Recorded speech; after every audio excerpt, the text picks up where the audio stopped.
Greetings, adventurers, and welcome for the last time to Dynasty of Dragons and GrowedUpGeek Gaming, your home for narrative and roleplay focused tabletop role-playing game actual plays here on Twitch, video on demand on YouTube.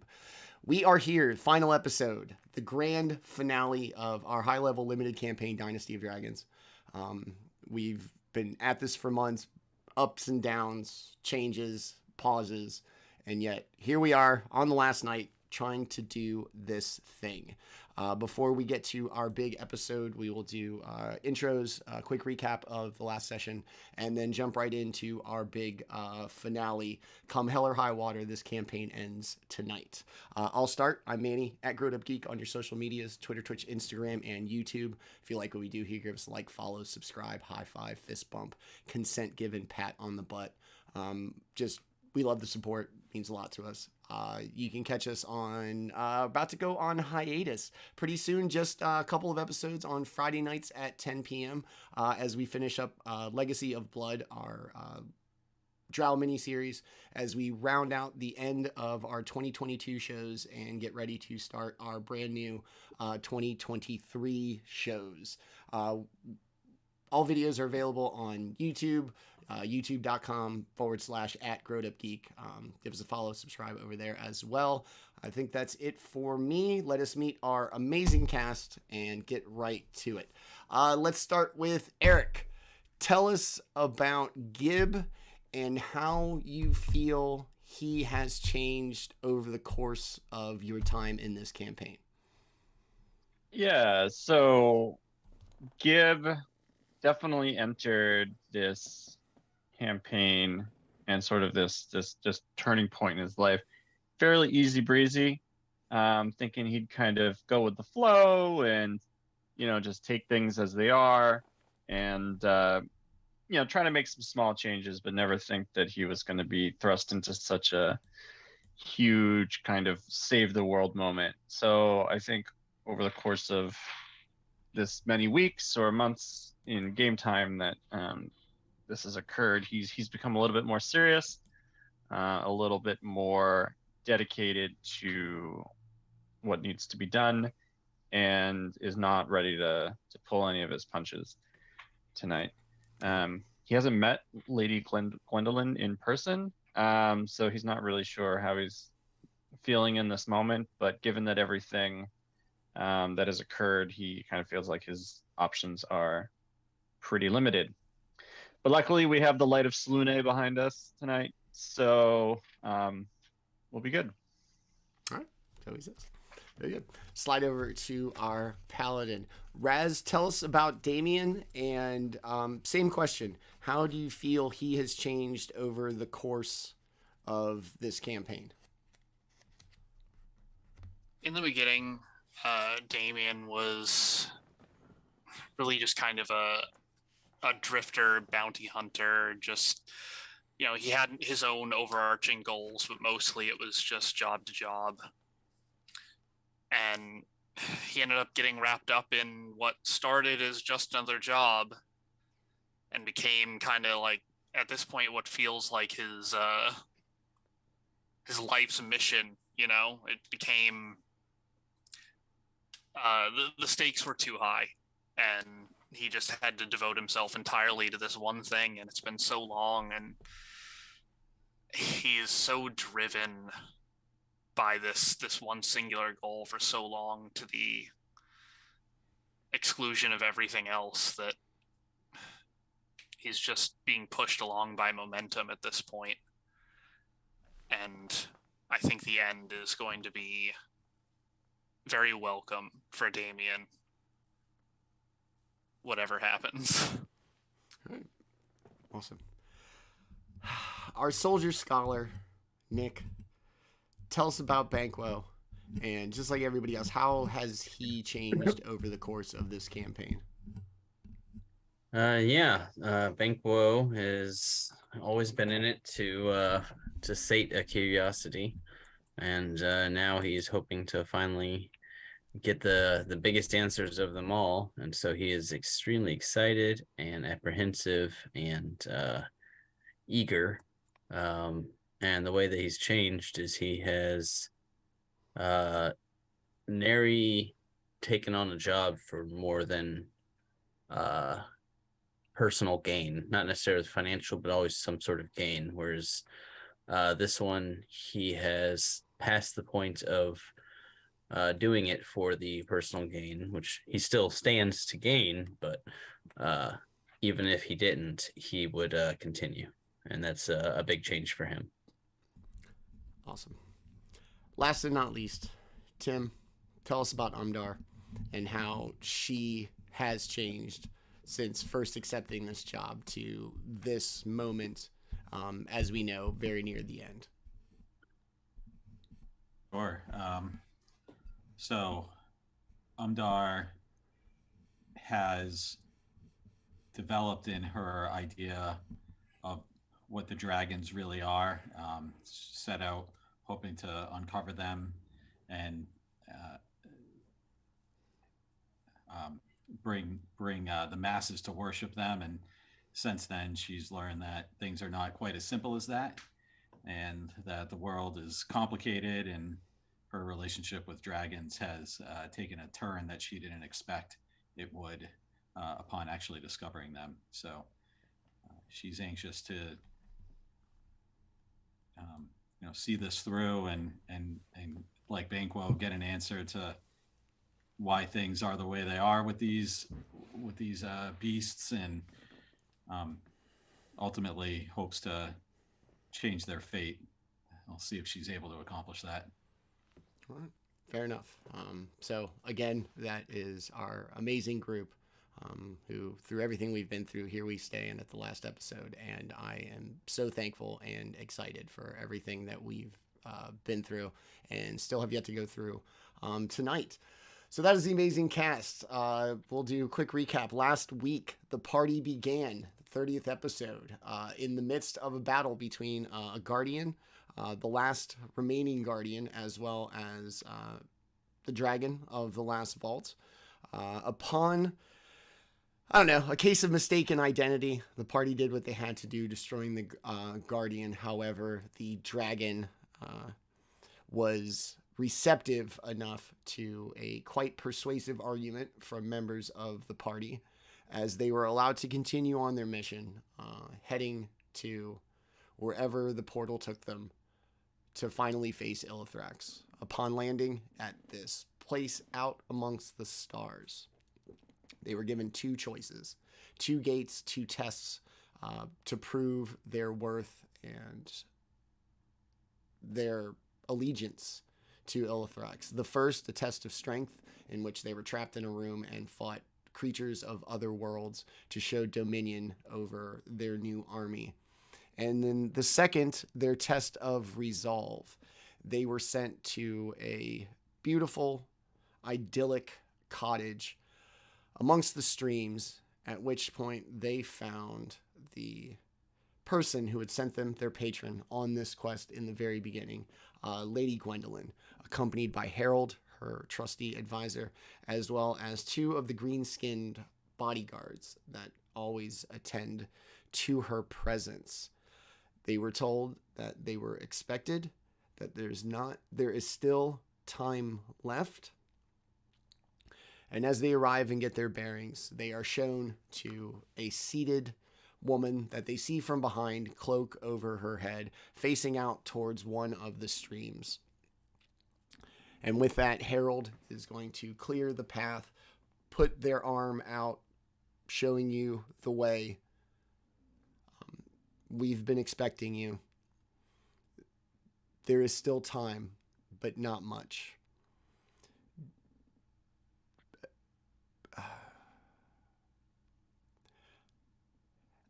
Ask your questions, satisfy your needs, and then do your duty. And Harold is going to kind of just very clearly step aside. Let's go ahead and put this up here. They're going to step aside, gesture with a hand pointing to the seated figure off in the corner by the door to the cottage. And what would you all like to do? I'll start moving in. Okay.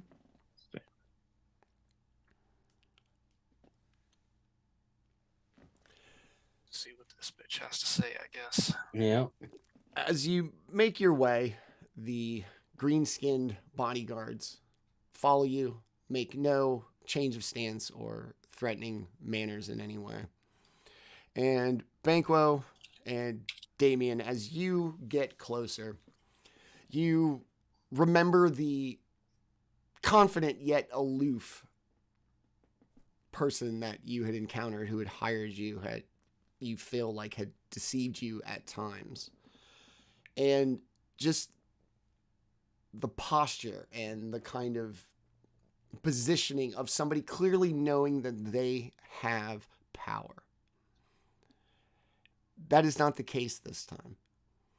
That beautiful, smart, almost ruthless cunning has fleeted. What is left is this shell, this husk, this person who looks like they have aged 80 years since you last saw them. Her beautiful golden hair, now stringy, thin. She sits, incapable of sitting, legs on the side, aloof, just kind of positioned in this chair just to keep her from falling on the ground. And she sits there, slightly rocking. Without you walking up to her, you can hear her just barely say, "It's not as bad as you think. Just do what you must." You can see a little sip of tea.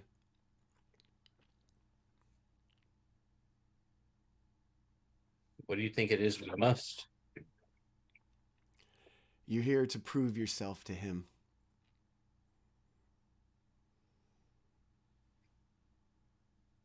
Do you have another way of getting to him? In all the times we have done this, no. This is the pattern. Fortunately, nobody's ever gotten past this.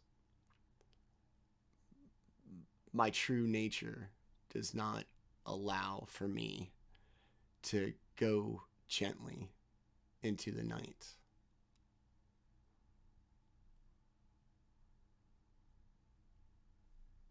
What is it all for? This cycle exists so that life may begin and end, be born anew, in the hopes that the next iteration will be the one that finally stops this cycle.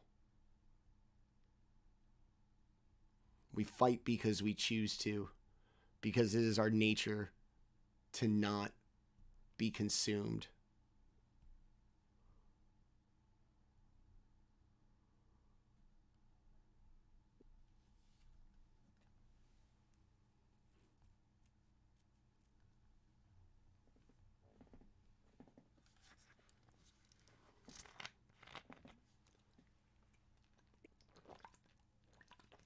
What happens if the cycle stops? That's the question, my friend. We have yet to interrupt the cycle or to break free of it.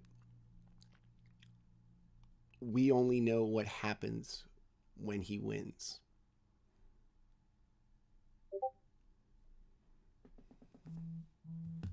And how... And is our mission to stop him or to aid him? Because it's at times felt like you sent us along this path to perpetuate the cycle that you're speaking of.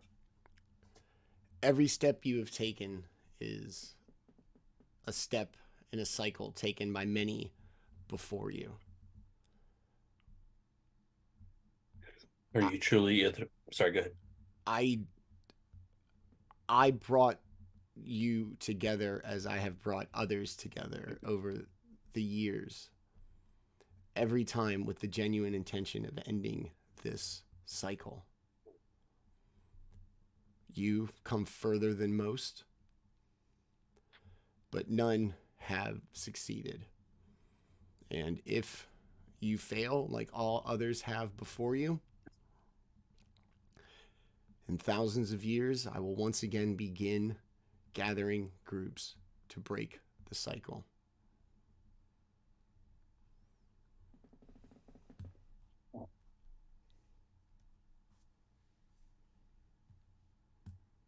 Is failure equal? You know, what is the scale of failure? How will we see entire cities like we did in Schultz wiped out? She gives a little chuckle. The entire world, everything that we know, will be consumed and destroyed in the name of his army so that they move on to another world to conquer that, and so on, and so on, and so on. This is not just about Faerun. This is about the entire cosmos, the world that we know and worlds unknown. He will not stop.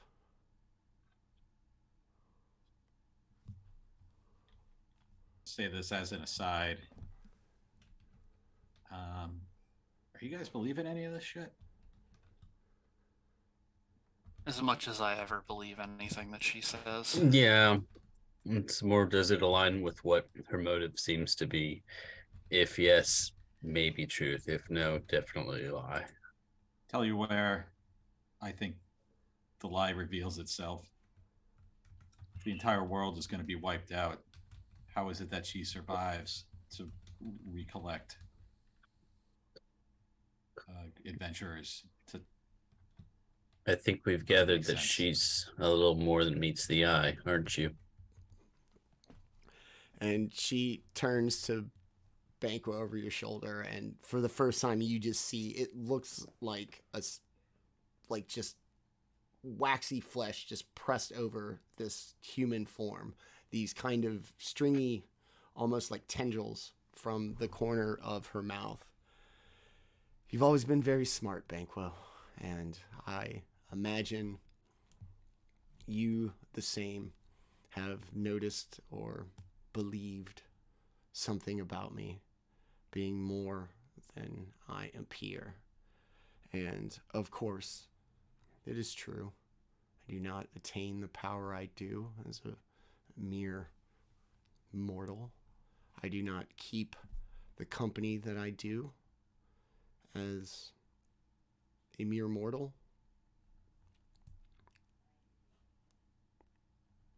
And then she's going to turn right back around and just go back to sipping her tea.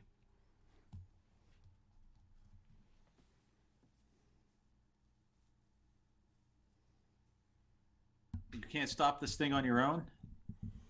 You've seen how many adventurers fail to complete this mission, and yet you just stand on the sidelines and watch it all happen. You didn't even tell us what our mission was.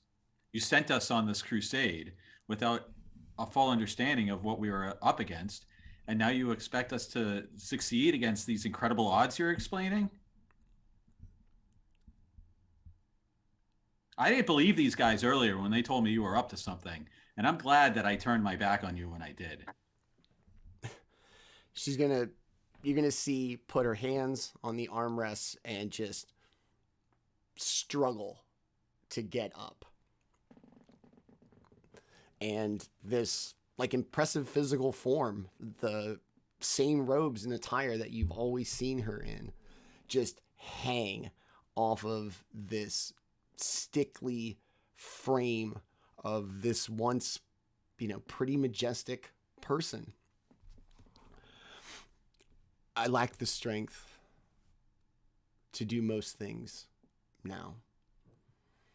I solely have one thing left: to provide an opportunity for you to end this cycle as It was always meant to be.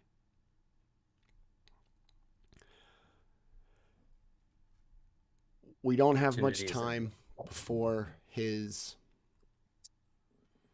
enforcer arrives to be sure the task is done. And instead of like sitting gently back into the chair, she almost like falls back into it, just relieved to not have to carry what little weight she does have on just this spindly frame.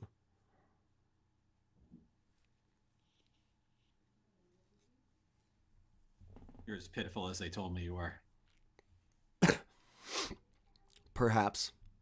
And my death may, in fact, not only advance this world's chances of survival, but may also provide some closure to you as well.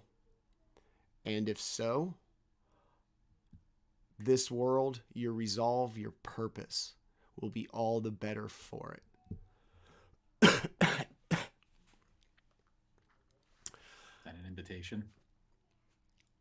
It is an acknowledgement of what must be done.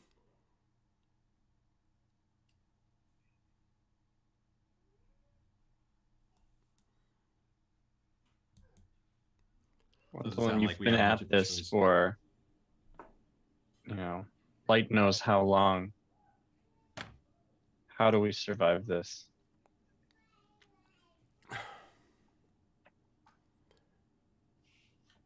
Your desire to see this world exist in all of its flaws and all of its imperfections. You have to believe this place, this life, this world needs to exist.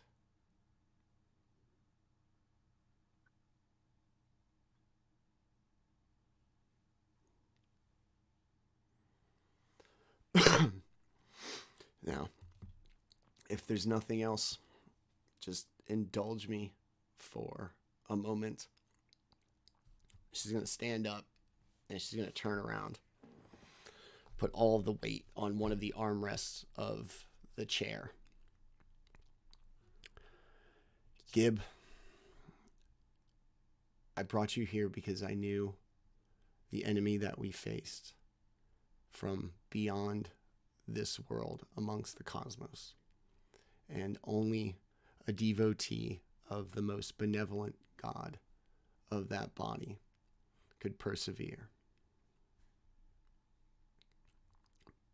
Banquo, not enough has been written about the Dynasty Dragoon, its purpose, its history. This, your position, your feeling uninformed, is because there's nobody that has taken the time, survived, and written about it. Your role as soldier and scholar uniquely prepares you for this moment, and that is why I chose you. Umdar, your family's history, that intrinsic curiosity inside you, is why I chose you. You need to see these creatures for what they truly are, lest you begin a tangential journey similar to the beginnings of Illithrax. Do as you may, but remember all that you have seen here. Do not let the devotion to these creatures poison the potential future of this world. For the first time, she's going to do her best to stand up straight. Which brings me to you, our noble paladin, the first I thought of, the one that I needed the most in this. Your devotion, your strength, your resolve, when applied to something larger, something bigger than an escaped prisoner, a wanted felon, something bigger, when applied to that, Daemion, you gave this entire thing its best chance. You are the future of the Dynasty Dragoon. You are its legacy. You will be the one that carries it forward. This order needs to survive, its foe needing vanquished. Do that for us, Daemion. Do it for this world, as I have known all along that you could. If you had so much faith, then you should have been honest with us from the start. Our experience tells us the task is either viewed as impossible from the beginning and easily abandoned, or not taken credibly.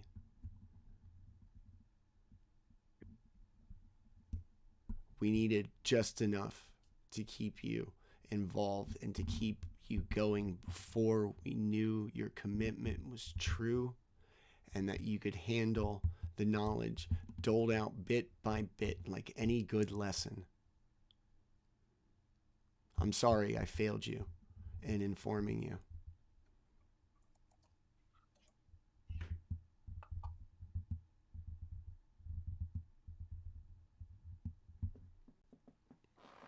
So, what now? His enforcer will be along in a moment, not to interfere, to act as insurance that you do your duty and you slay his biggest enemy, his most hated enemy in this world.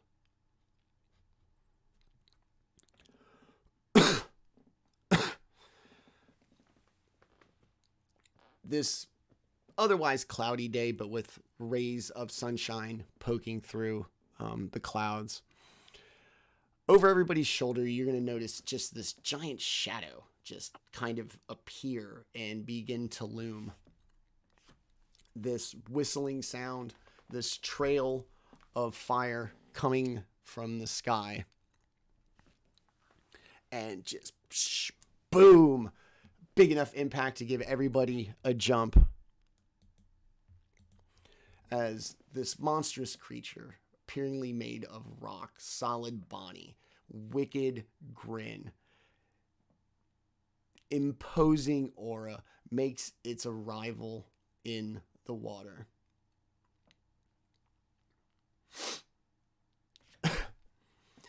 You're just in time. Looks at Gwendolyn. I always enjoy watching this. Maybe this time, this group will achieve what many others haven't. I will give my master your regards. Shame he can't be here to see this himself.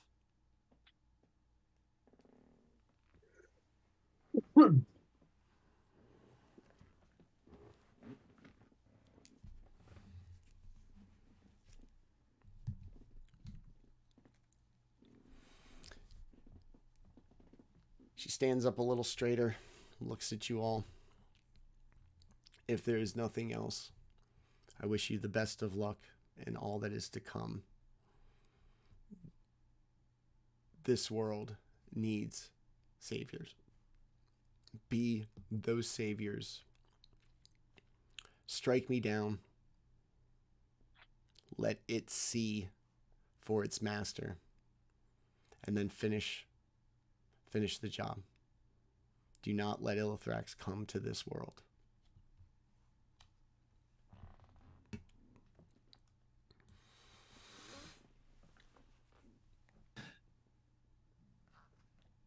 Just we kick her into the lake and let this beast take care of her. I don't know. She sits down,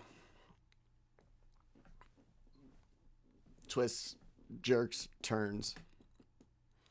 Large fin sticking out of her back, her arms distending, breaking, shifting. And this feeble old woman who once wielded great power and probably still does. This imposing, powerful figure, former head of the Lord's Alliance.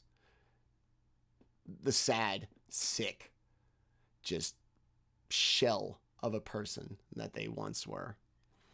Slowly regains the kind of regalness and majesty that she once had as she transforms not to a better version of herself, but her truer version of herself as a giant gold dragon.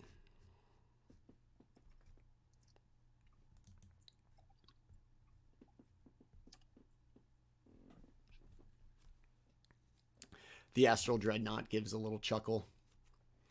It's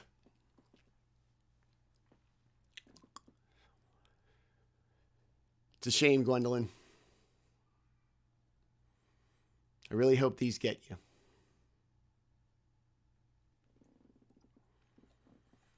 Everybody roll for initiative, please.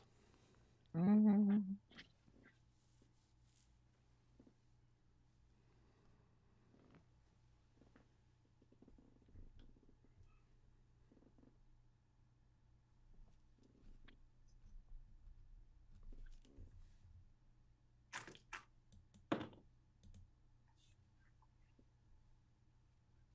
So 17 for Gib.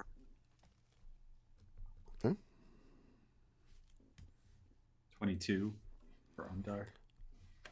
Umdar, ready to go. 15 for Banquo. Okay.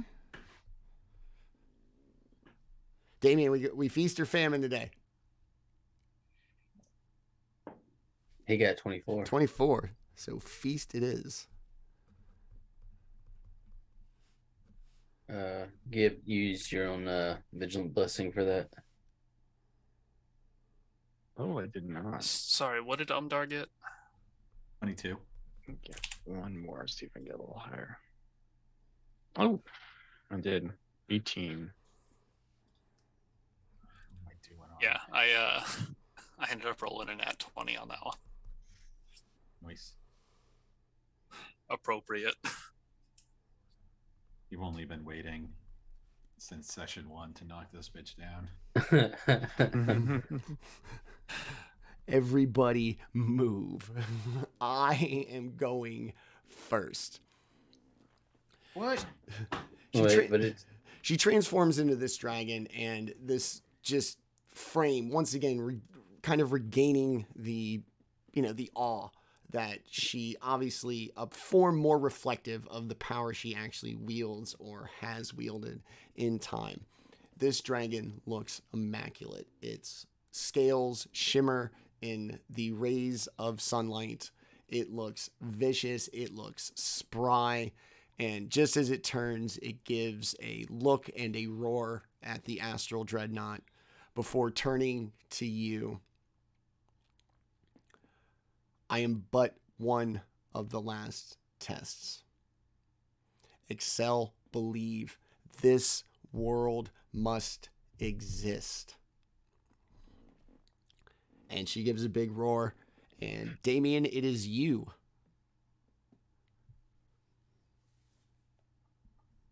Time coming, huh, lady?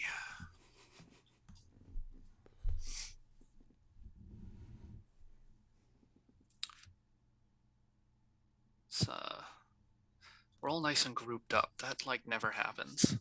Makes my life so easy.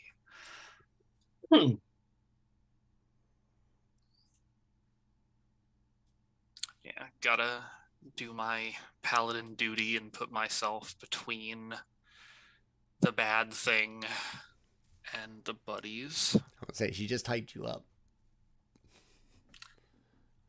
And yeah, we'll just we'll stick with Booming Blade for now. See what she does.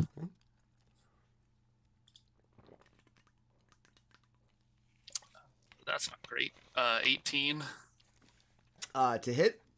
Yeah. No. Good thing we get 2 of those. 23. Yes.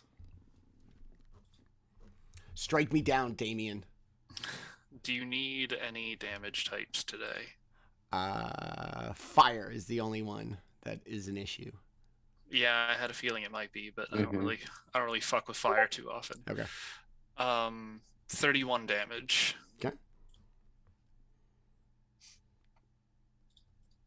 And sure, we'll give Peduncle a couple shots, right? He deserves it. No, absolutely not. All right, Balls. next. But I was like, no, man, you got this. Plus, you're the one that hates her. She was nice to me. All right. Anything else? Nope. Okay. Next. Umdar. Stern words for the Lady Gwendolyn before her transformation. Now's your chance to act on it. What would you like to do?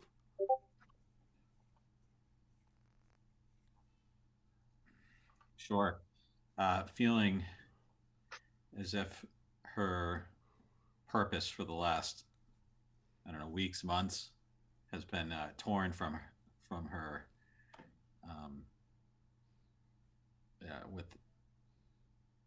With a bout of rage, Umdar will. How tall is this guy? 20 feet. And how tall is the building? Also about 20 feet. Okay.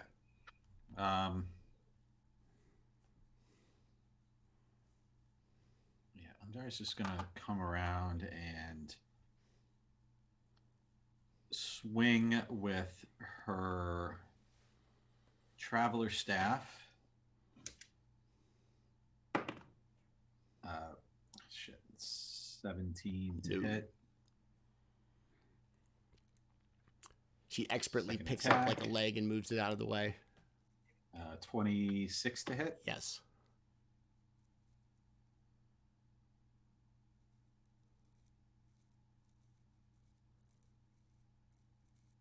All right, so it'll be struggle less 90-10. I'm gonna use my Orcish Fury to add a second damage dice. Okay. So it'll be 9 plus 5, 14 damage, and I need a. What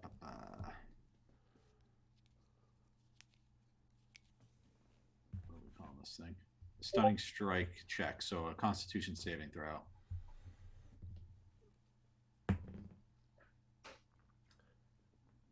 It's going to be a 31. That's a lot. And then I will use my bonus action to make 2 more attacks. Okay. This and a 23 to hit. 23 does hit. Okay, great. That'll be 9 plus 5, another 14 bludgeoning damage. And that will end Umdar's turn. All right. You're getting a couple of shots in. She is going to growl like quite aggressively. And as she does so, she is going to open her mouth real wide. And we are going to get everybody except Umdar. Yes. Everybody except Umdar, give me dexterity saving throw, please. Give it Nice. so dexterous. Everyone or just Umdar? Everybody except Umdar. Okay, thank you. 24. Okay. Remember your +5s, friends. Uh-huh. Mm. Well, Turn my Gib 19 got a to a whole 24. 8 on that one. I got a 32. Okay. Wait, was that an 8 with the buff? Yes, it was. Come on, man. Okay. Wow. Okay. Dude, we're just gonna do average damage here, so I don't take up too much time. Gib, you are gonna take 66 fire damage. So, Gib, you have Yeah, I have resistance to that. Yes, I do. Yes. Okay. I do. Also, I think your shield. Oh wait, no, you failed. Never mind. Your shield can't save you. And then Banquo and Daemion 33 for saving, and I'm sure Banquo's got something going on that doesn't matter. Yeah, his aura. Okay. Yeah, resistance. So you half and then half again, huh, Nick? Yeah. And then Damion's going to lift his shield to catch the flames. And because he passed, he will actually take no fire damage. Nice. I'm just a little singed. Smells a little crispy. It's gonna give like just this ridiculous blast of hot air. This is nothing compared to what he'll have you do. Now fight me. Gib, it is your turn. You're gonna be exceptionally singed. You'll feel a little warm. Yes. Well, after getting a warm shave, Gib is going to whisper a quick prayer to Slune, and as his twilight sanctuary expands out from his center, everyone within 30 feet, it's just going to get a little bit harder to see. And they're going to get a little harder to hit because of Twilight Shroud. But Okay. Mechanically, half cover. half I believe. cover, yes. +2 to AC. +2 to AC. Oh, I love it. Nice. Death Yep. saves too, I think. Yeah. Mhm. Yeah. Damn, that's really good. Oh, does half cover give you advantage on Dex? +2. Oh, plus. Okay, great.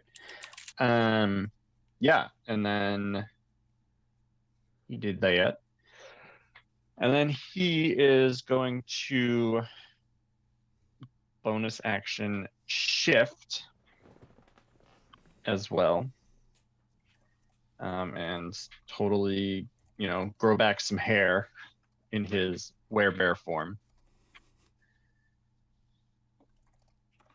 Yeah. And then he's going to move up just a hair closer. He's going to get very armored cleric-y and jump in front of Banquo because, nice guys. Just to see hair closer. Yes. Good. Bonus action. All right. Cool. Okay. I think that is it. All right. As you get closer, the dragon is actually going to try to spin around real quick and smash you with her tail. That's going to be a 22 to hit. It misses. All right. You're going to werebear kind of dodge out of the way as this like spiky tail just goes flying by. No, I think in like the werebear form, he's just going to rage and just Gwendolyn's going to hit him. And he's just gonna he's gonna no muscle sell it. through it. Awesome. Yeah. All right. Nice. Dope. Banquo, it is you. All right. Banquo is just going to push her back. He is going to do a double shot of the Eldritch Blast. Okay. 8 total shots. There is at least one crit in there. The low is a +11. I need to be able to close my dice. Oh, hey, I didn't even. There it is. All right. There's a nat 1 that's not going to hit. There's a dirty 20. Does a dirty 20 hit? Dirty 20 does not. Oh. 23. 23 does. All right, so that's a crit and 2 regular hits.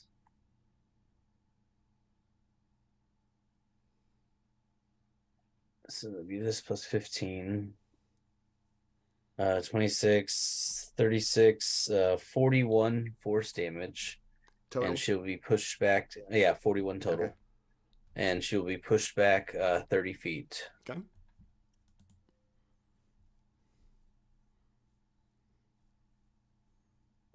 Top left will be up here. Yeah. And I'll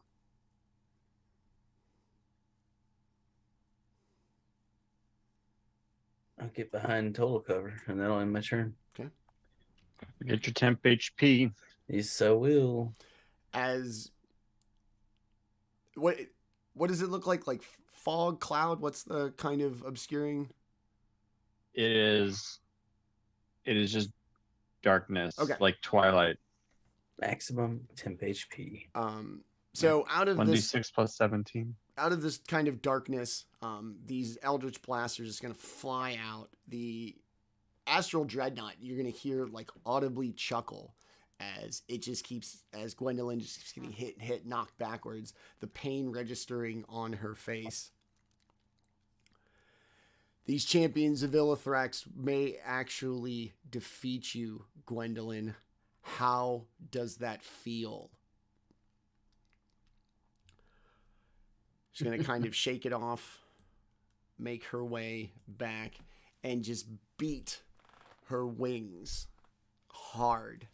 I guess Peduncle, Gib, and Umdar. Strength saving throws, please.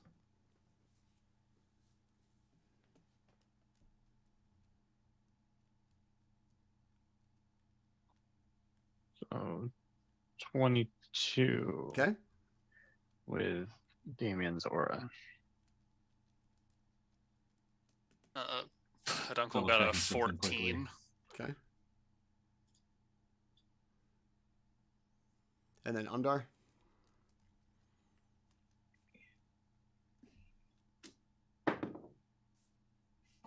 $19. Okay. As she beats her wings, just the gust of air is going to knock Umdar to the ground. Gib, standing rageful, big werebear form, no selling this as well. And the air turbulence is going to knock Peduncle to the ground. Daemion, give me a dexterity saving throw, please.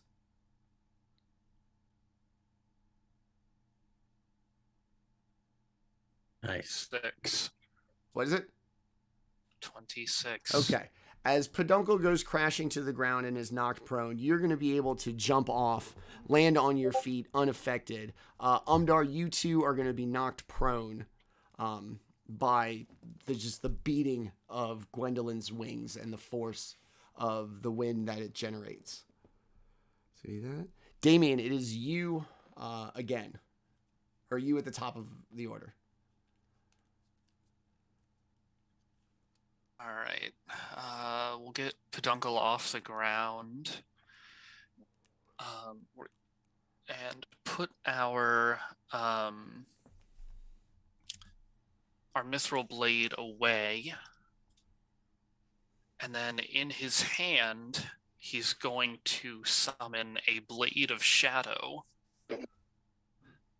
Oh, really? I hated getting you from back the first on day. getting back on Peduncle, he will go back up to her and make a couple of swings with that bad boy.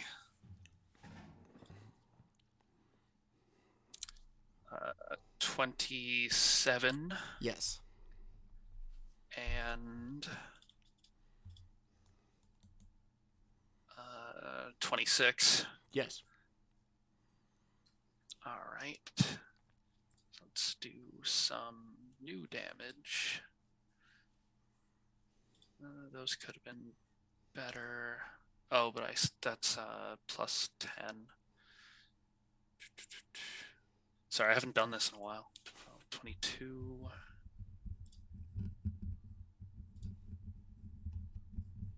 $32 damage total. Spicy.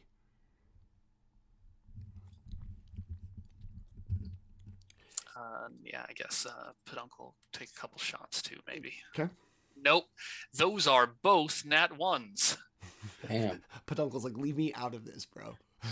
Peduncle is a little intimidated by a dragon fucking 4 times his size. Look, bro, this is between you and her, all right? Leave me out of this. But, respectable. We understand, Peduncle. Yeah. Big mood, bro. I'm not a hero. You're going to slash at her with this shadow blade, sinking in, dulling the luster of her scales where you make your strike.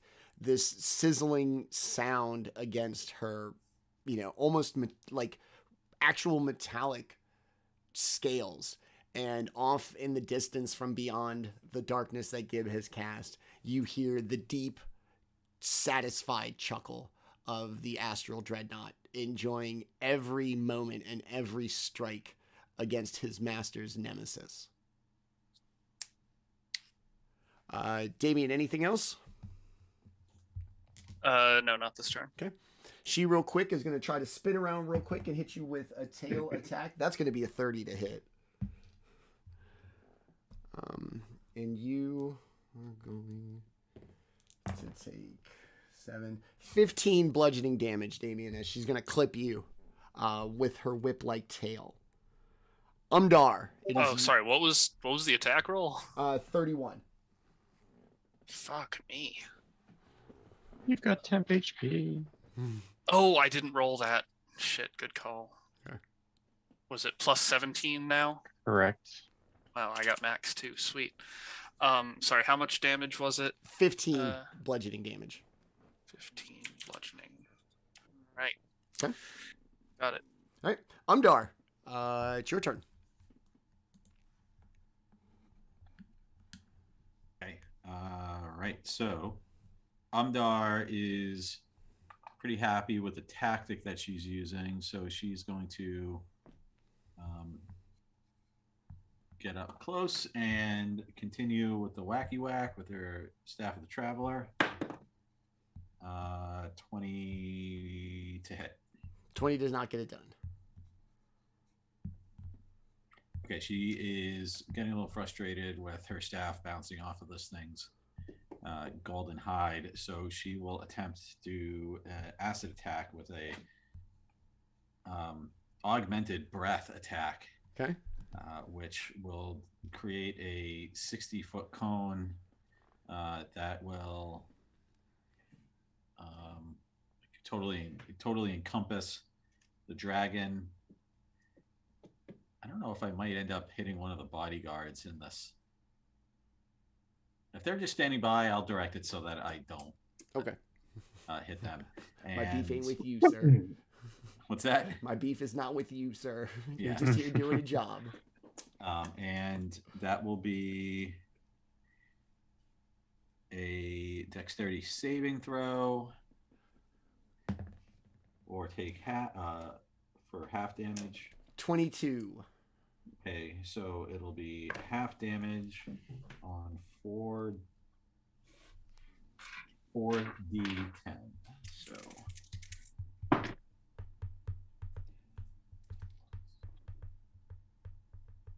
15, 25, 12 acid damage. How much? 12? Yeah. Okay. And then I will hit with the staff again and miss and do another breath attack, which will be another dexterity saving throw. And I'll do probably acid again. 19. I don't think this one's going to get it done. Just makes it. Are you remembering your +2 from the Twilight Sanctuary to your I'm AC? not. So to my AC? To your AC, yes. I don't know how that's going to help with the dexterity saving throw for... Oh, okay, never mind. I misheard Manny. So it's going to be 20 total with your saving throw, 10 additional acid damage. Okay. And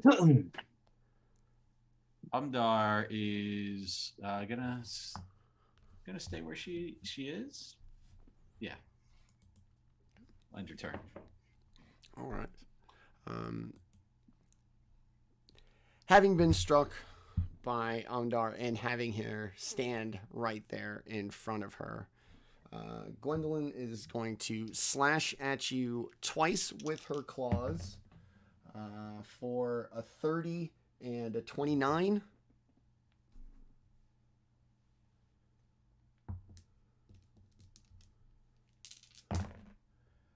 $11, $13, $18. You're going to take 34 slashing damage. And then she's going to reach out and bite you as well. With a 31 and a 33 to hit. God damn. 19. And 27 piercing damage as it's going to bite down on Umdar. That's it for Gwendolyn's turn. Gib, it is now your turn. I just want to clarify. 27 piercing. Is that? Yes. The last one was piercing. Don't forget your temp. I've already added it. Thank you. Okay, great. Okay. So Gib is going to utter a quick prayer and cast spiritual weapon. Okay. Get a little bonkety bonk up there. I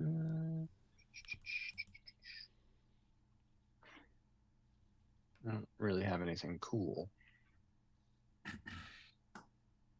You need a token? Yeah, if you have one. Oh, hell yeah. You want a hammer or a sickle? Hammer is cool. Great. Our token. So cast that and little swing here. So 26 to hit. Yes. Right, for 10 10 I don't even know what damage this does. But smash damage here. Force damage. Okay. And then Gib is also going to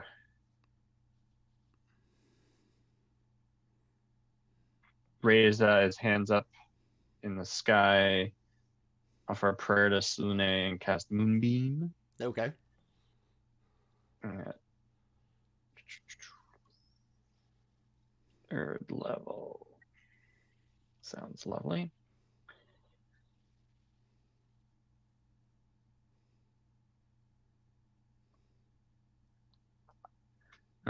So for Moonbeam is what?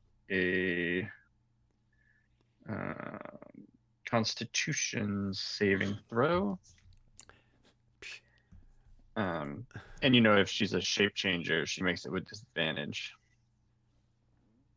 Is polymorph considered a shape changer? Shape changer is a creature type. Okay. Yeah. Shit. Sorry. I absolutely just dropped a D20 in the trash can. Leave Got it. It's dead. Yeah, that Yeah, was cursed. probably cursed anyway. It right, wanted to go. Let it go. What are we doing here? Constitution saving throw? Yeah. Plus 13. Feeling pretty good. Okay. Didn't want to stay in the dice tray. 31. Yeah, so she takes half of 15. Okay. Yeah. And then great. Gonna hang here. Okay. For now. Cool. With every strike and every blow against Gwendolyn, you can hear the Astral Dreadnought chuckling.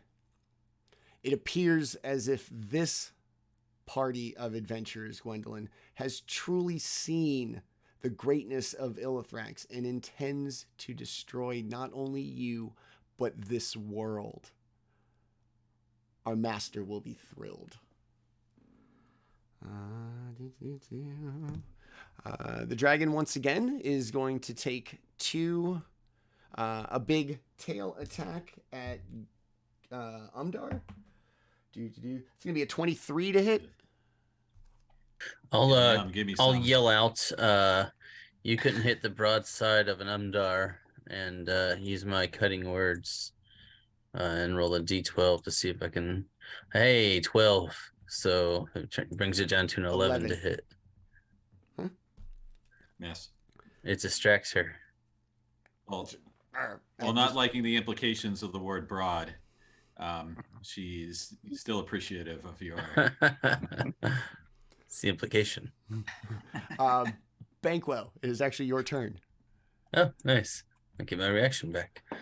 All right. I'll pop around the corner again, and I will give her a double shot from both barrels. Hopefully I do better than 3. It's gonna be a bunch of hits.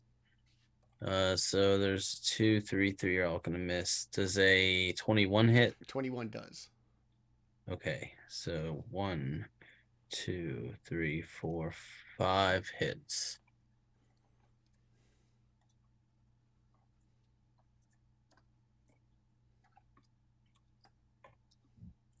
So she'll be knocked back 50 feet, and she'll take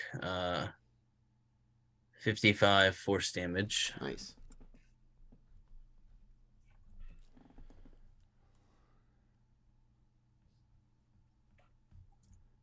It's gonna be all the way up to here.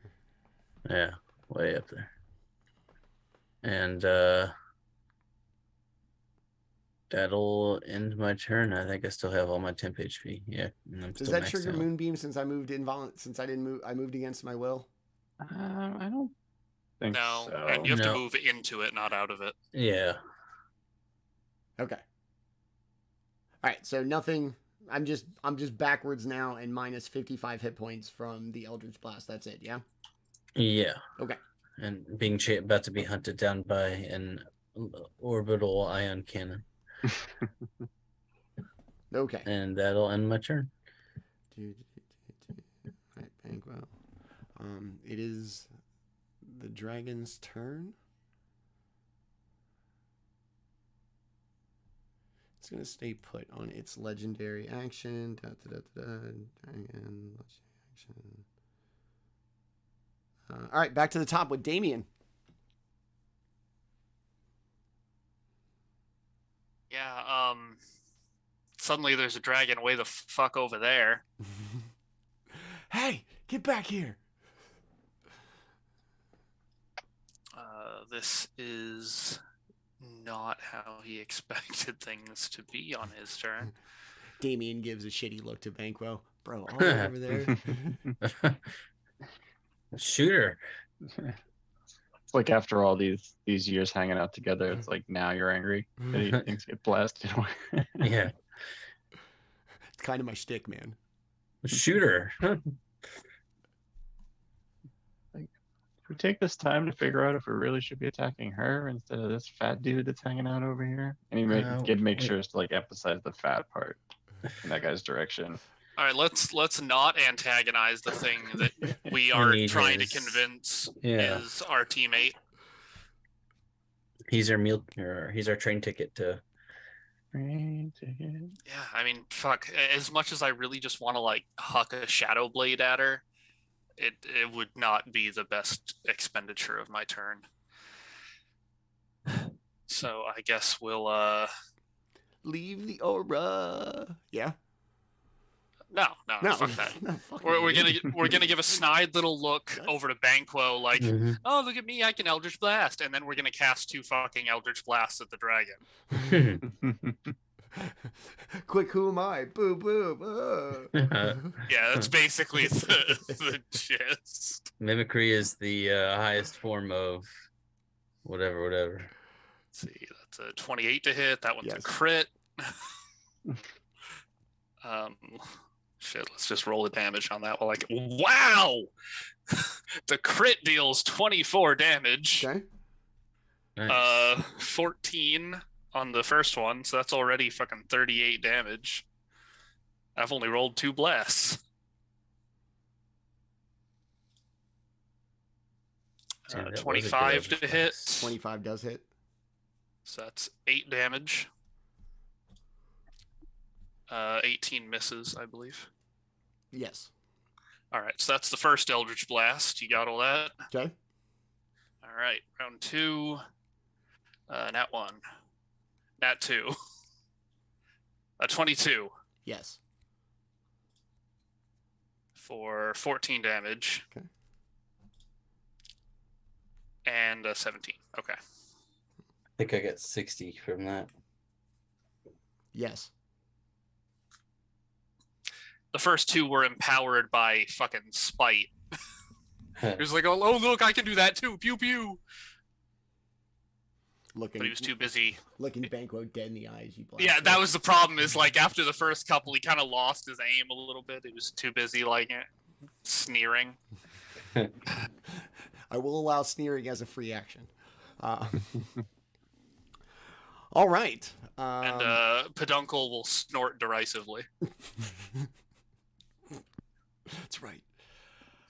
These Eldritch Blasts are going to fly out of this little spot of darkness. This, what began as like a chuckle or just a slight sound of bemusement, has turned into full-throated laughter and taunting as the Astral Dreadnought just continues to berate Gwendolyn, extolling the virtues of its master, looking to the party gleefully for the entertainment it has provided. Daemion, anything else? Nah. Umdar. Nobody more affected by the dragon's departure than you. What would you like to do? Umdar is thinking out loud. I wish I had a crossbow right now, but not enough time. I got a short bow. Not enough time to worry about it. Not enough too much distance to travel to get to where she needs to be. I'm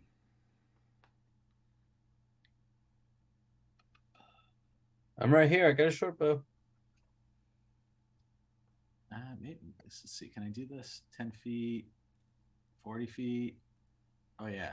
You're a monk. All right, I'm gonna swing. I'm gonna swing by Banquo and grab a short bow from him, and then run across the water to make my way to this other side of the coast here. And I will. Let's see. I'm gonna add the short bow to my inventory real quick. Oh, I grabbed some arrows too, because I'm good. I'm quick like that.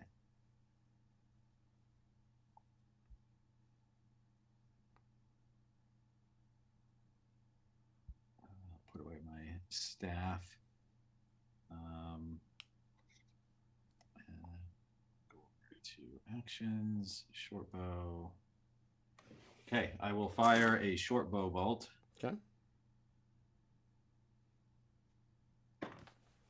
And it'll be 24 to hit Yes.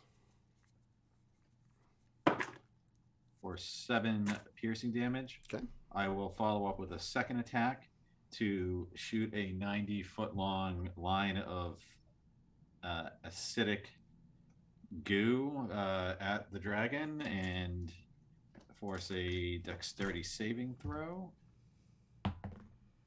Ooh, I don't feel too confident about this. 17. I don't think that's going to get it done. 40 10 of damage. How much? Oh, 40-10. 40-10 right Got now. it. Okay. I thought you said 40. I was like, what the fuck? Huh? 40-10. Got 40-10, yeah. Potentially. You'll get 400 40, don't worry. 11d30. The D13s. Ah, yes. So that's going to be 16 acid damage. Ooh, very nice. Just going to check real quick on...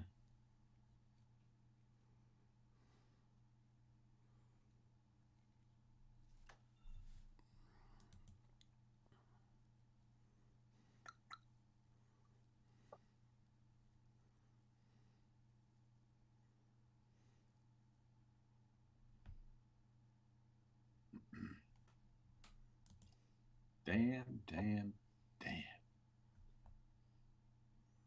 That's it. I'm thinking. Give me 1 minute. I may have one other thing up my sleeve.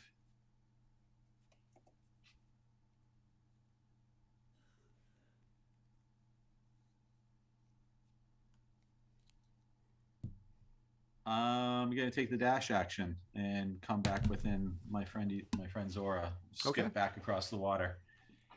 Even have enough time to give you your short bow back if you want it, Banquo.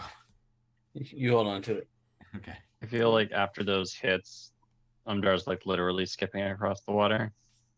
Yeah, trippingly.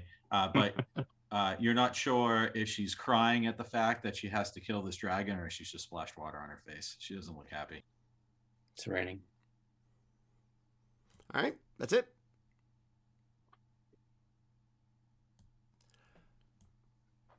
Yeah, end of turn. Naruto run. Gwendolyn's going to shake off all this damage. This once powerful, majestic gold dragon that stood before you and challenged you, told you to do your duty, is more reminiscent now of the shallow husk that once was Lady Gwendolyn. This, her newest form, just in dragon. The scales have lost their luster. She has a slight limp. The wings do not hang as high. And with kind of this fleeting moment, she's going to take flight, land on the corner of the roof of the house, wind her head back, and blast another blast of fiery breath. And I need everybody to make a dexterity saving throw, please.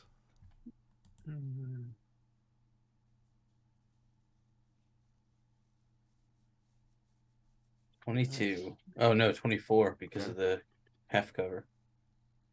You've also got a 24. Nice. 33. Nice. Kind of under peduncle at this point.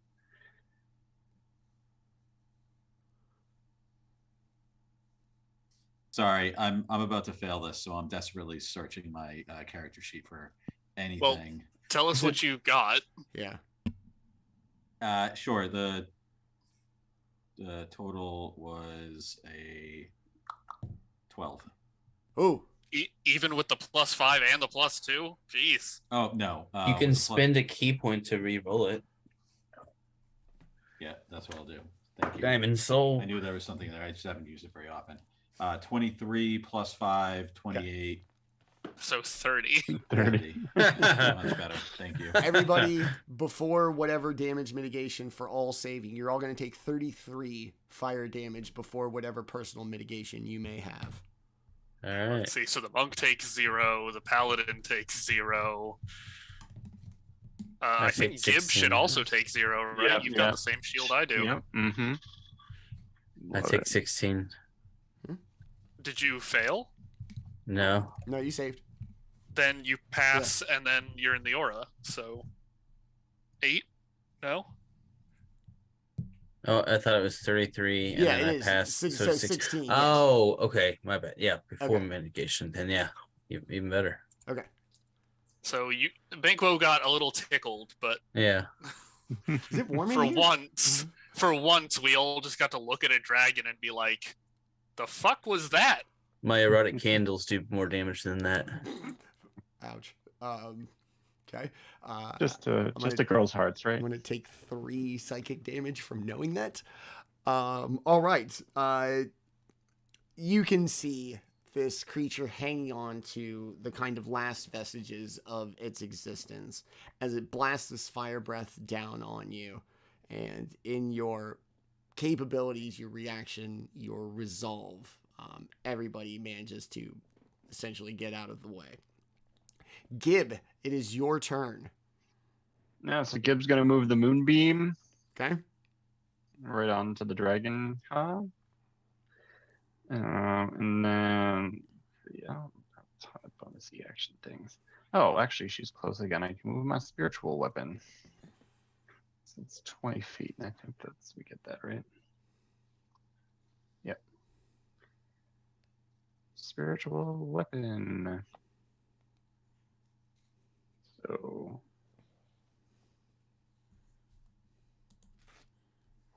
just resolve that.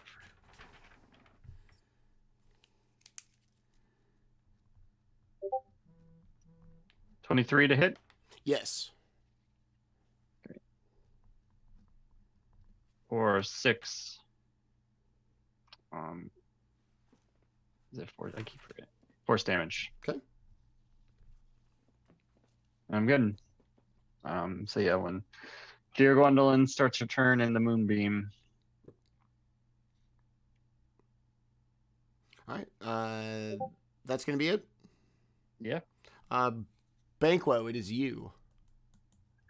All right. I think without the repelling, I will just do a normal set of blasts.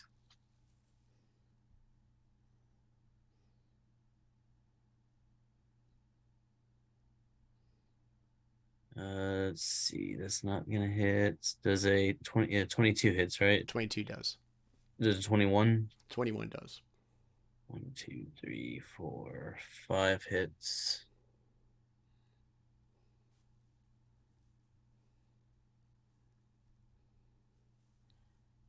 That'll be 49 force damage. And Bank will just run by and open fire up onto the roof, and that'll end his turn. As your Eldritch Blasts hit the dragon, she barely manages to maintain her balance on the corner of this roof. The Astral Dreadnought laughs and laughs and laughs before just, if it fell from the sky, it looks like it has been shot from the ground back into the sky, just straight up, disappearing into the clouds. Our master will be pleased as it departs. And this dragon that manages to hold on falls back behind one of the ridges of the roof, disappears, and all you manage to hear is the slight little thud as a much smaller form seems to have slid off the roof and hit the ground on the backside of the house. I told her I was going to take her out back and shoot her. You got the order of operations wrong. I didn't lie. I was just a little off. Should we go make sure? That'll end my turn. I don't think he would have left unless Oh, it was certain. Yeah. Banquo, do you want to go, or you? Do you want to go look? Do you have the movement? No, I'll just move on. Okay. Daemion, it'll be you.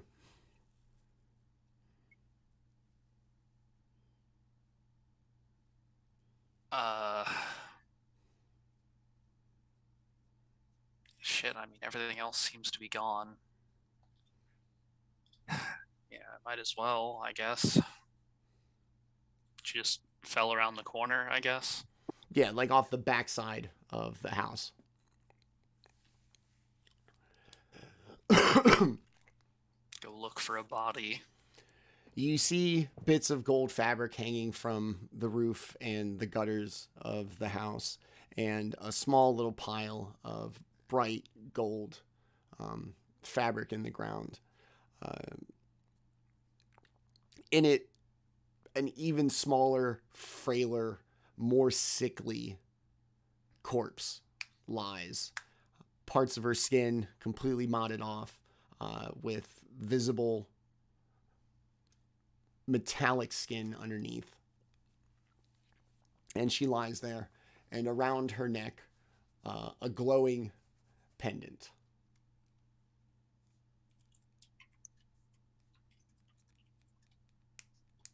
Glowing, huh? Investigate that much at least, and double check that she's really gone. Okay. I would move to an appropriate location, but I don't. Okay, I got you. see Sorry, her. sorry, I can see it. Okay. So you get a little closer here. I'll put it back up.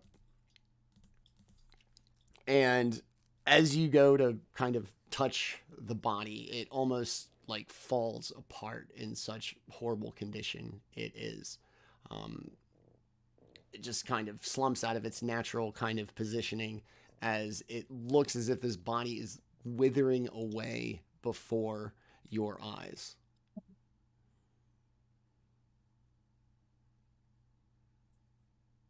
How old she must have really been. Anything noteworthy about this pendant? It Seems looks to be staying behind. It looks very similar to the ones that you were all given earlier.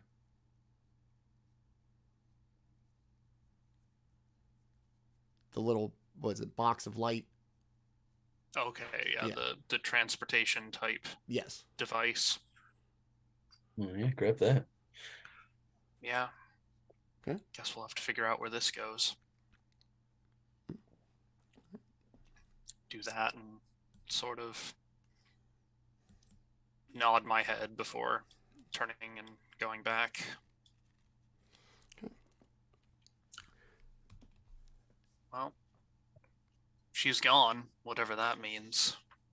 But she left this behind. At Daemion's mention of Gwendolyn's being gone, you are all enveloped by a warm, blinding light. Incumbent with teleportation travel. And on that note, we will take our mid-show break right here. It is 8:36 p.m. We're going to take about a 10-minute break. We are going to come back and with the absolute finale of this campaign and the final confrontation. To everybody who's watched, our good friend Wiley Hobbit who stopped by, thank you very much for stopping by and seeing us. To everybody watching, thank you very much, as always, to my players. You guys are great. And just one more half a show to go. So it is 8:37. We're going to take about a 10-minute break. We will be right back with the exciting epic conclusion of Dynasty of Dragons. We hope you stick with us and you get to see the end of this. We'll be right back.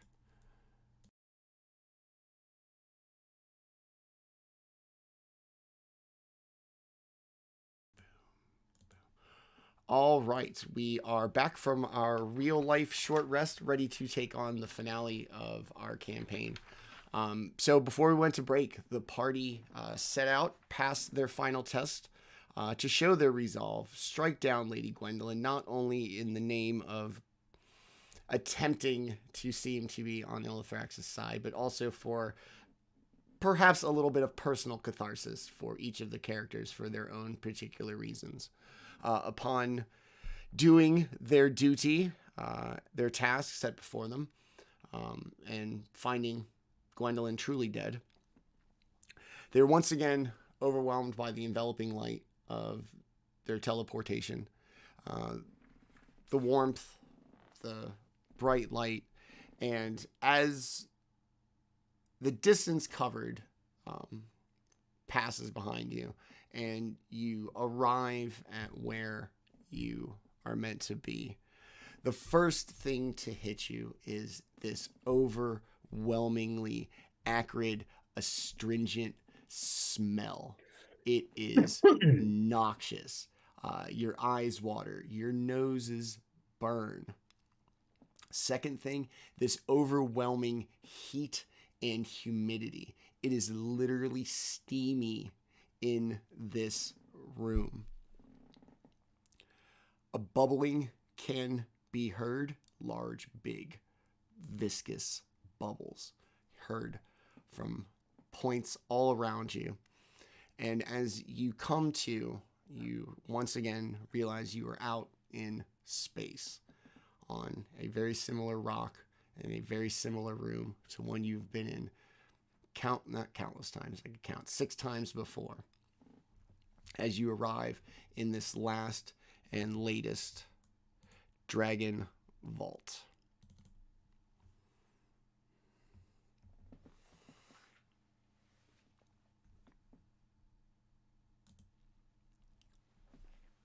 As you come to, you notice 3 big tanks of steaming, bubbly just astringent liquid surrounding you. One giant self-contained tank way in the back that appears to be a large brain floating in a green liquid. At the base, a familiar mind flayer, the Obi-Wan Kenobi of this tale, stands proudly defiant next to this tank behind one of the pools, bubbling away, barely able to see them as the steam rises and the bubbles just churn away. Greetings, successful champions of Illithrax. Our master has taken great pleasure in your most recent task. This world will end as it has many times before, and as many more will end with you at Illithrax's right hand. We stand on this moment of triumph, eager for the knowledge we will consume and the strength that will result in it. But one last task lies before you. To be truly part of Illithrax's army, you must become one of us. Kneel, present yourself to our master as he brings you into the ranks of his army, conquering worlds, traveling the cosmos, bringing chaos and destruction to wherever he sets his sights. Present yourself and kneel.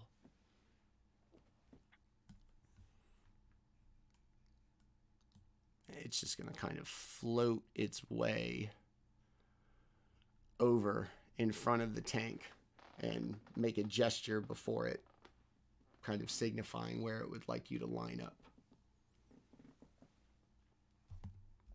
Little sideways glance over at the others. My friends, we bow to no one.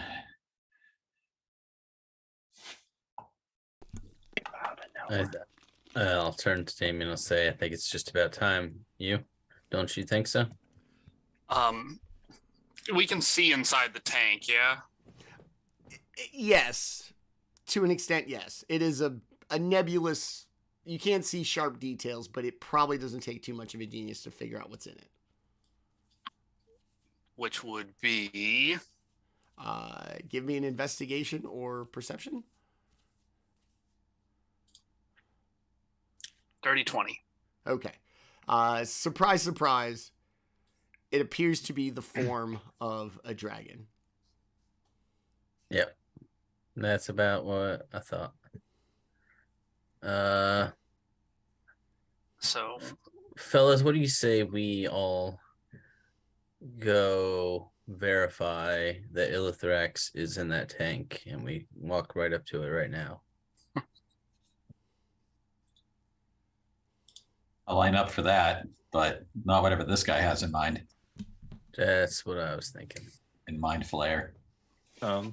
This guy's gonna get the gift of Gib. So Gib's just gonna walk up and be like, "Hey, so is that the guy we came to see? I kind of thought that he'd be somewhat bigger, but he kind of just looks like some type of weird dude hanging out in some goo. Can I get over there and get a closer look? He looks kind of ugly."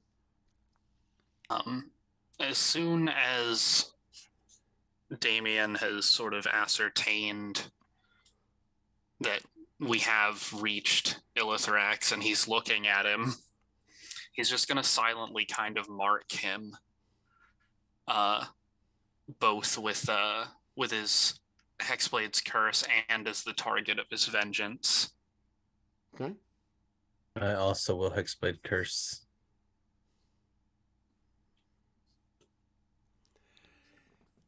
In this, But I will not vengeance. Okay. Sorry, go ahead. This tank is very deep. Very few details could be seen above the steam and the bubbling, but the form is pretty clear. Pretty chunky body, something on the back, long tail, long neck. it is a dragon.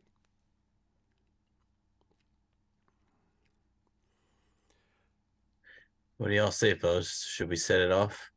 Well, what is this pool? Goo. Yeah. Is this like flush with the ground, or is it like in a raised above It's ground going to be pool? the wall's going to be about 3 feet high, and then the pool is going to go much deeper, obviously, than the floor. Okay. So And both. how tall is this mind flayer? Floating, it's about 6 feet tall. Oh, he's floating above Yeah. ground. Yeah, about a foot off the ground. Yeah. Um, So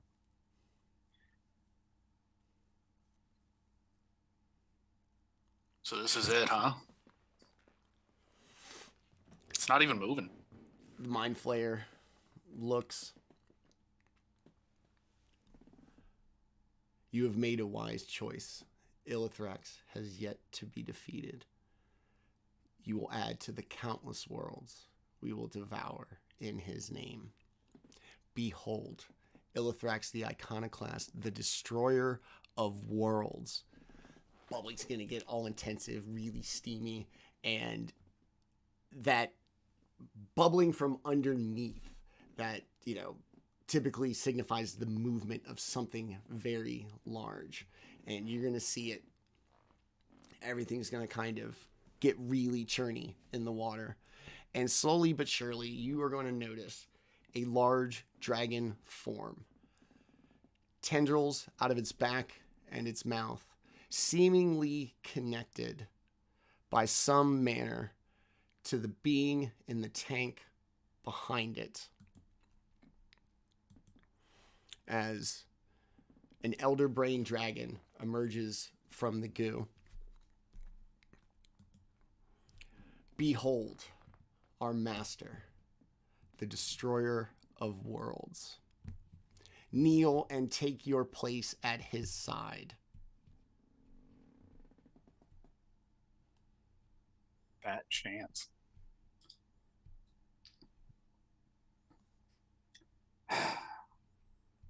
Every single one of your goddamn champions that I've run into on the road has told me the same crap. And I've told every single one of them that I am not one of your champions. And here I am. You gotta be some kind of stupid. This hideous, freakish creature, if it could give an expression of shocked, it would. Its face so alien, so bizarre, so creepy. You can't read anything out of it. Do you refuse the gift of Illithrax? I refuse the life of Illithrax. Let's do this, boys. let's do it. All right. I guess I'll help too. Are we sure this is what we want to do? All right, so we rolled initiative. We're going to keep the same initiative order. We have adjusted it for this encounter. So as we sit here,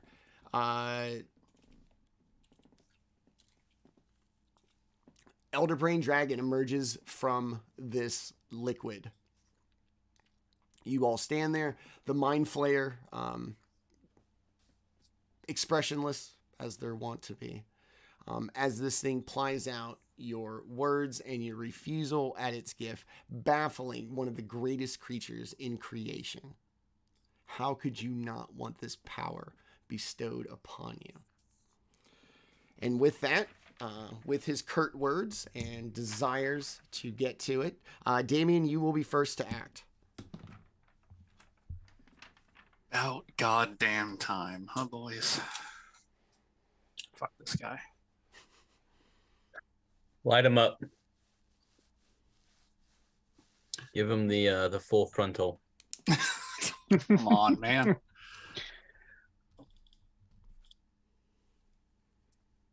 Oh My God. Did you crit? First You one's a did. crit. 19. Yeah. It's about goddamn time. This game has been screwing me out of my crits for so fucking long. You built around crits and then you never get any. All right, let's see if the second one crits just for fun. No. That was fun. Will a 31 hit? Yes. That was fun. All right, so math time. Everybody loves math, right? Big Why we fans of play the math? game.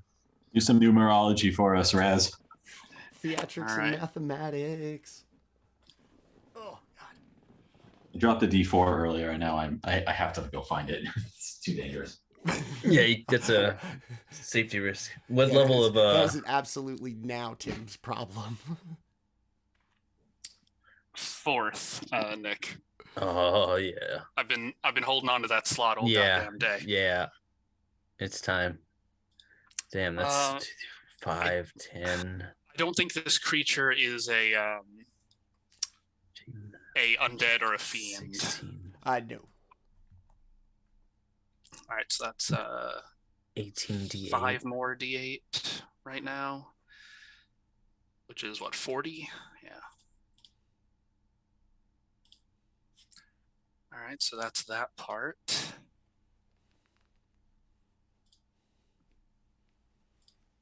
I don't think Illithrax has ever been smacked quite like this before. Yeah, if I had to guess. this first hit is gonna be a bitch slap Opening- and With all Manny's bitch slaps. maximum crit thing. Talk about an opening salvo.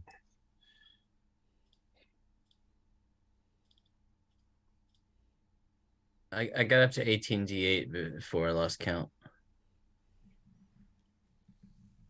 All right, so the first hit will deal a grand total of 160 points of damage. Okay. Holy shit. We call that the bitch slap supreme. Yeah, it's like a from space. God slap. Yeah. And then we'll follow it up with 20 more damage on the normal hit that follows. Okay. But that was fairly productive. We feel good about those. We'd love to see crits. Yeah, it really is about time. I've been waiting so fucking long. That one's gonna miss. But Peduncle rolled a 23. 23 actually does. All right, A little Peduncle less gets intimidated by the brain dragon. Yeah, he gets one little bitch slap in. As a treat. For 11 slashing damage. Okay. Thank you for your contribution, Peduncle. You are much loved. The dragon goes from shocked to horrified at this massive shot that it takes. It rears back, opens its mouth wide. Inside of its mouth, you see another little tiny extendable mouth also scream out in pain. As it rears back, and in its movement, it's going to splash some of this liquid out of the pool. And I need everybody to make a dexterity saving throw, please. My Twilight Sanctuary still up. I think so. Lasts pretty Yeah, long, we didn't doesn't it? stop. We didn't stop for a rest or anything. It's we went straight from the fight to here. Yeah, but it would be a minute, and just depending on how long it took Daemion We did to. 3 or 4 rounds in the fight, and you get 10, maybe Yeah, 2 rounds to grab the amulet and then move out. So you should still. No, have we it did that for- in one because we were still Okay, rolling in initiative order when So that we should. happened. Oh yeah, you're right. So we should still have 5 rounds of the sanctuary up. Okay. Great. So +2, y'all. 4 if you count one for the talking.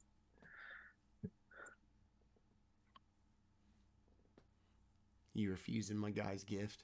What's the total bonus that others are giving to dexterity or to the saving throw? 7. 7. 22 for Gibbon. Okay. 34 for Banquo. Fuck you. 26. 19. Only a 19 for Umdar. Okay. Not a good roll. Daemion, 20 plus, yeah? Yeah. Okay.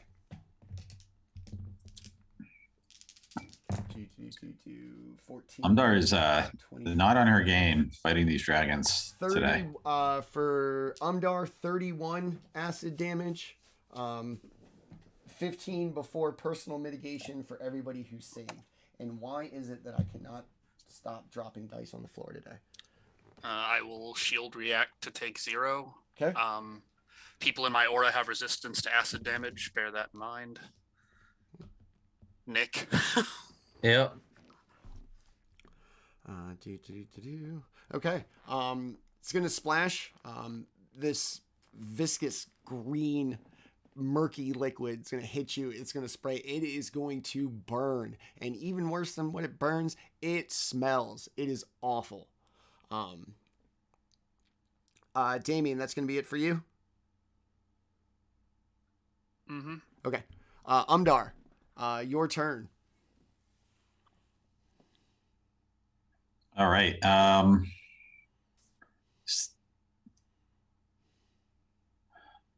Boy, can you describe again? Did you like what's this tank behind the Like an enclosed like actual like tank with something that looks like a brain floating in it.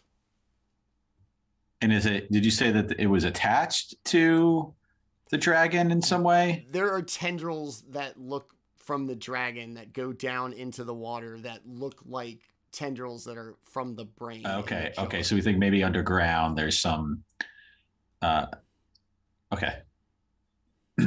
Can I make an intelligence check to discern if damaging this thing in the back would have any effect on the dragon?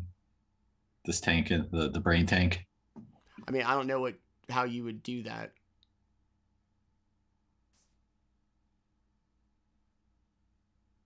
Okay.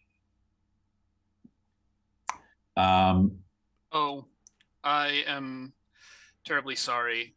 Just real quick, I missed something on my turn. 12 additional damage to the big boy there. Okay. Divine Smite. No, from my curse. 6 per hit. I forgot about that. Please proceed to.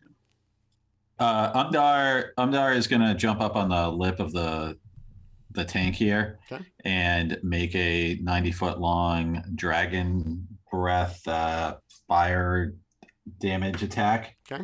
And that'll be a dexterity saving throw. And it's going to shoot in like this direction so that I can Umdar has an inkling that this big brain in a tank is important and maybe also needs to be destroyed. 24 for the dexterity saving throw. Okay. So does the brain tank need to make a dexterity saving throw? We're going to assume that it's stationary.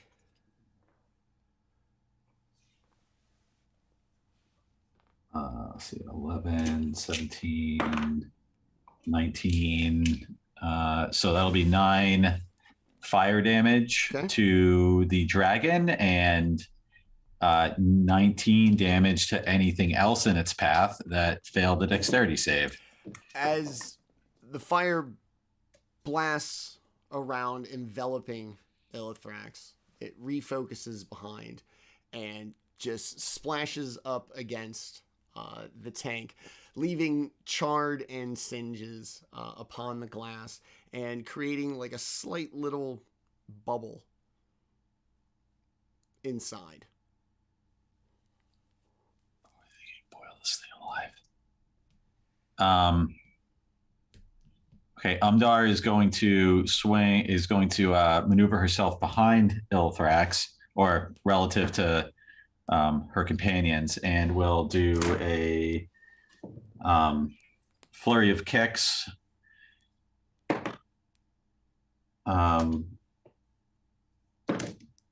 for 21 to hit. 21 does not.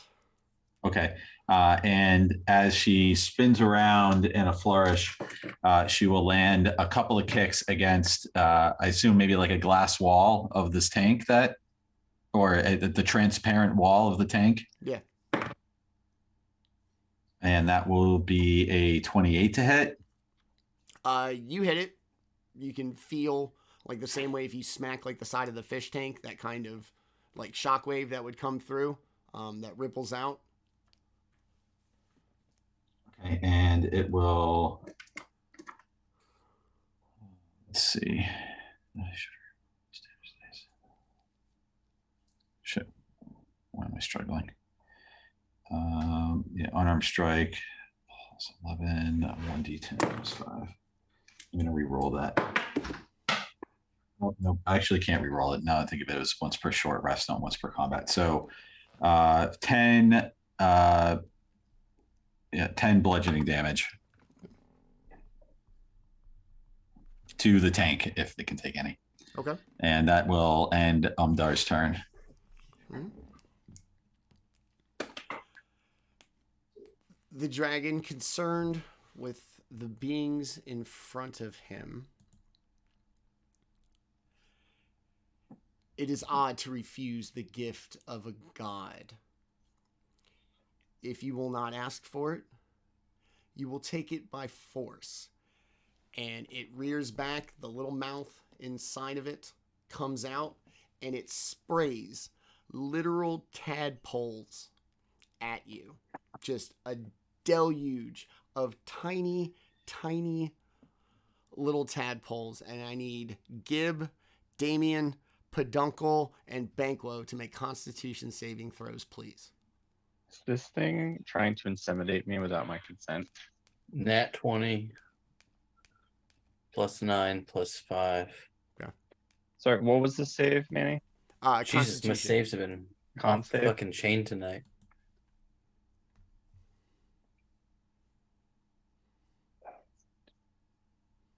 $21.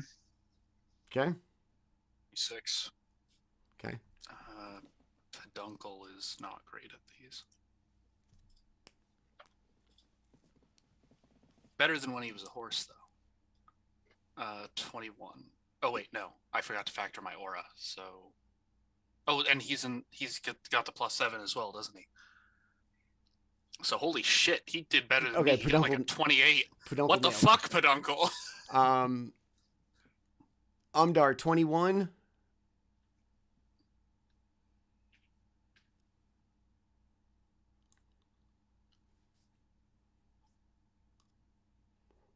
I didn't think Umdar rolled. Yeah, you didn't ask me to roll. Am I in the line of fire? I'm sorry. What was the lowest roll? Gib, what'd you get? You nailed it, right? Yeah, I actually got a 19. Plus whatever? Or 19 total? No, it's a 14 plus the 5. 19. Okay. +2. 21. Isn't that just dex, though? Oh, that's right. This is a con save. That Yeah. sucks. Okay. So 19 total. Daemion killed it. Banquo? I got like a 30 something. Okay.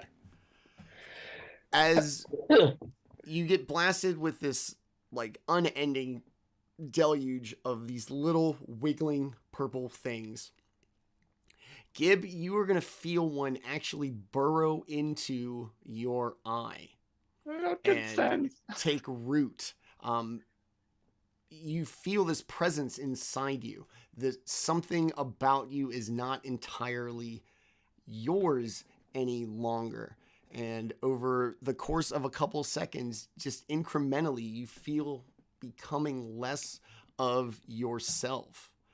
Daemion, Banquo, you too will get blasted in the face no matter how hard you try to duck away and move your eyes. Mm-hmm. You too are also infested. It has gotten inside of you. Gib, you are going to take 55 psychic damage. Daemion and Banquo, 27 psychic damage for whatever, before whatever mitigation you may have. I got See, nothing. This is a half on success one, right? Yes. All right, so yeah, I'll at least be able to block the damage with my shield. Okay. You are all still infested, and at the beginning of each of your turns, you will take 16 psychic damage as the infesting tadpoles begin to slowly turn you from the inside. That is going to be it for the Elder Brain Dragon's turn. It is now Gibbs' turn. So you will take your big 55 plus your 16 for your infestation. And it is your turn. Yeah, so shaking that off for the moment. Ignoring how much pain I'm in. Yes, exactly. Gib is going to cast Spirit Guardians at level 4.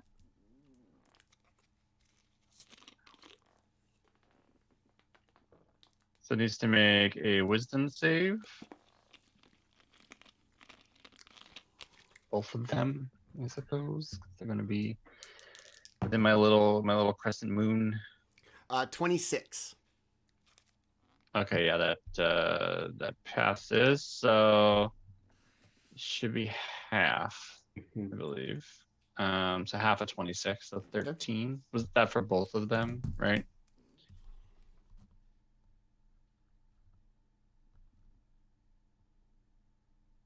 Wow. Because they'd both be within that 15-foot radius, right? The Mind Flayer and the Drago.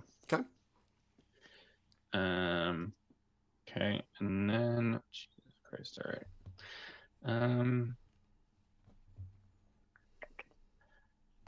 Let's get the spiritual weapon up here again. Gonna cast that. And thunk the Mind Flayer. Okay. Spiritual weapon. So does a 25 hit? The Mind Flayer? Yes. Yes. Great. So he'll take 8 force damage. Okay. Yeah, I think that is it. So. Okay. Cool. That's it. All right. You're going to hit this thing. It seemingly stationary, takes a beating. Since Daemion's kind of surprise big first punch, this thing has done nothing to express pain, anything along those lines. That's it for Gib. Banquo, it is you. I'm going to hop up onto the rim of this pool as well, and I'm going to say, well, I've got a breath weapon too, and I'm going to cast as a bonus action Draconic Transformation, giving myself a 60-foot flying speed, but more importantly, I need him to make a dexterity saving throw, DC 19.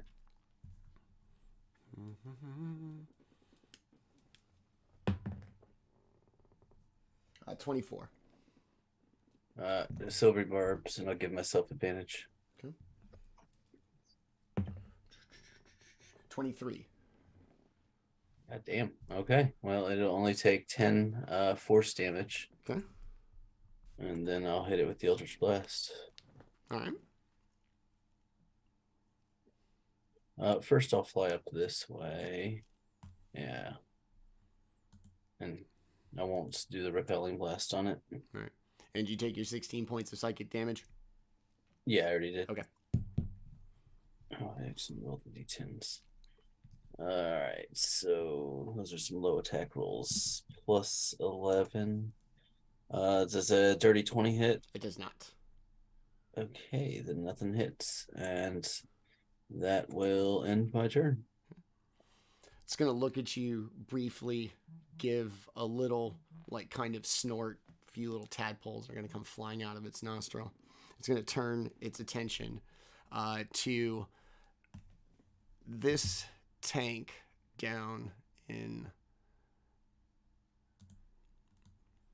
the corner here. The east. Okay. Oh, actually, I'll end my turn in the sanctuary. Okay. It's going to glance at you and then glance at that far tank. I am not the only creature of great importance collected throughout the realms and planets that I have conquered. Behold, looks to the tank. The bubbling just increases. All of this steam comes flying out. And as the steam jets up from this bubbling pool, a large splash once again hits the floor.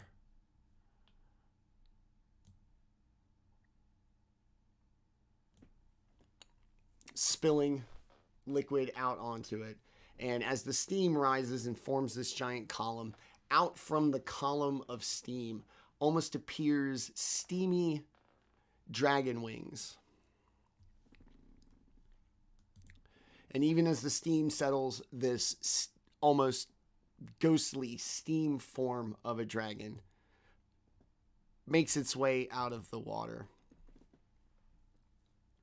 This is the terror and the dominance I bring upon all worlds. These are the forces I use to conquer planets, races that have existed for eons.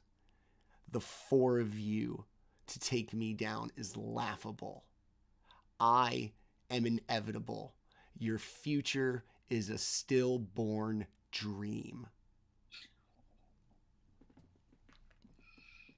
This dragon's going to make its way over.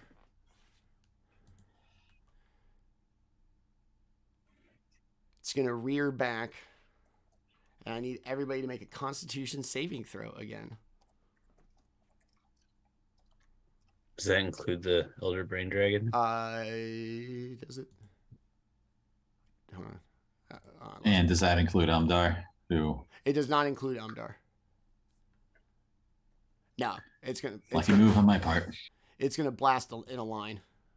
Okay. It enter the Spirit Guardians. It did. Okay.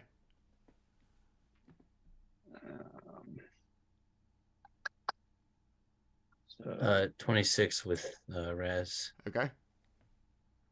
oh yeah, for the con save, give gut. Didn't give gut. Or give gut a 29. Okay. Daemion, did I hear you say 20? Mm-hmm. Okay. It's going to blast you with this, just the frigid touch of death as it just blasts forth this unbelievable line of frosty air. To those who failed, which I believe is just Daemion, 21 was the DC. You're going to take 40 cold damage. Everybody who saved is going to be 20 before your mitigation.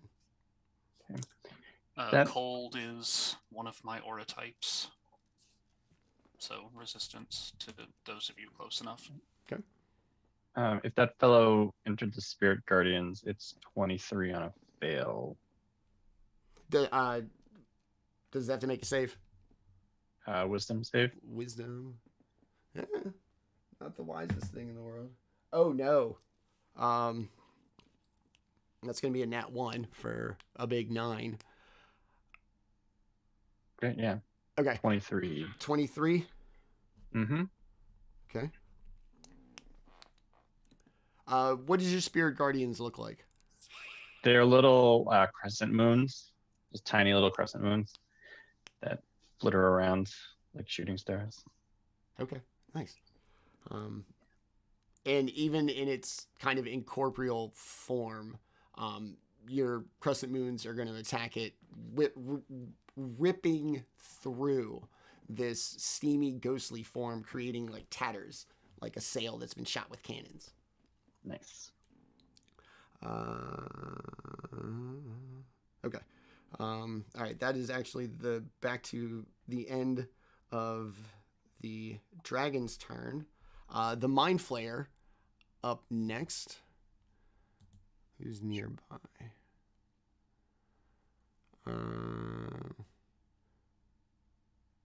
Your spiritual weapon's on the Mind Flayer, yeah? Yep. Okay. And so is the Spirit Guardians. Since it starts its turn. Okay, so do I have to make a save here? Or... Yep, same. Okay. Wisdom. Oh, shit. Well, I definitely pressed the wrong button there. It's going to be a 12, so no. He'll fail. Okay. And take 19. Ooh. Okay. Radiant damage, I believe. Sensing Gib as the threat to it immediately, it's going to make its way around. And it is going to make this little circular motion with its finger while staring at like your forehead, Gib. And I need you to make a wisdom saving throw, please. Come on, Cleric, do your thing. So Gibb's gonna utter a little prayer asking for some protection from Selune and use a luck point. Okay. Get a 20 or 22, and then with Daemion's or 27. Okay. Oh my god. So as it makes this feeling, you're going to feel like this just circular motion across your head, like something scratching at it, trying to claw at your head. You're going to find the wherewithal deep within you, your training for Selune, your knowledge of the stakes allows it to not take hold. And the Mind Flayer is going to almost be shocked at your ability to resist. Aha. Okay. That's going to be it for the Mind Flayer's turn. Daemion, back up to you. Alrighty. Yeah, we'll keep it stupid. We're in vengeance mode.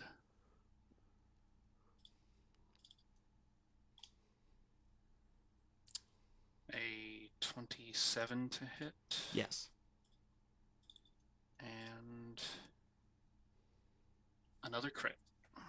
Oh. Yeah, love to see it. So I'll just get the normal hit out of the way real quick so I can start doing math. My favorite part of this game. 35 damage from the normal hit. Okay.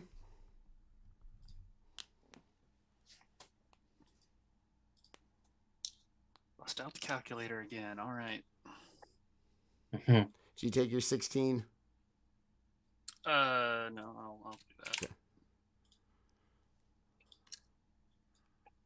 Where was I? Right.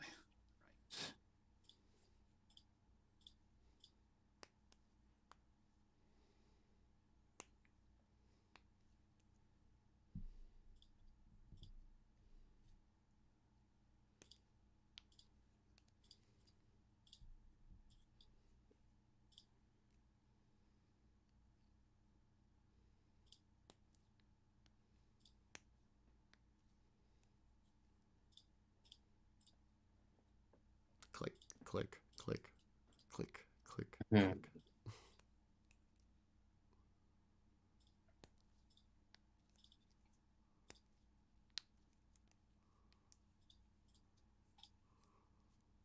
All right, so that crit will be 132 damage. Very nice.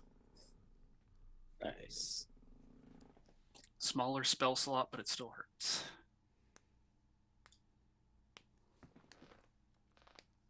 It again is going to rear back, little mouth shooting out in agony, and focus. Okay, I'm sorry. Is that it for your turn? Or you got more? I would just peduncle swings, you know. Okay. Which I think one of them might actually hit again. 24. Yes. Good job, peduncle. Love to see it. 8 slashing damage. Nice. Hey, way to contribute.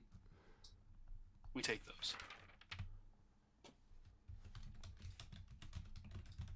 That's it, though.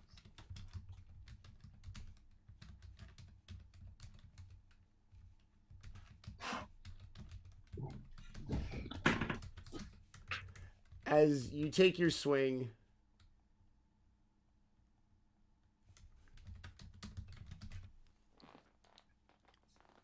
it rears back in pain, suddenly focused once again on you.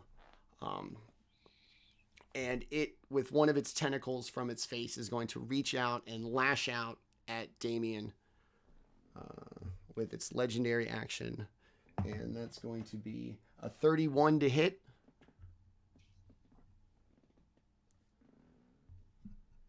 Are you not going to dignify that with a response? That's fine.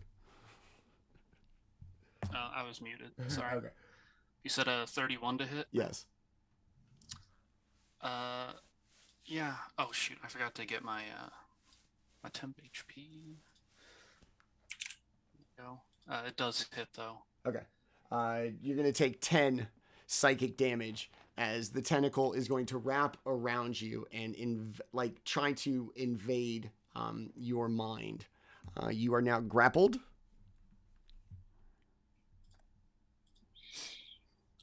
By the way, that damage we take at the start of our turn. Mm-hmm. Is there anything we can do about that? There is.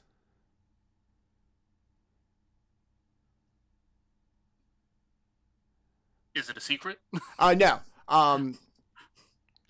Magic that ends a curse or restores 40 hit points or more. Okay. 30? 40. 3d8 of 40.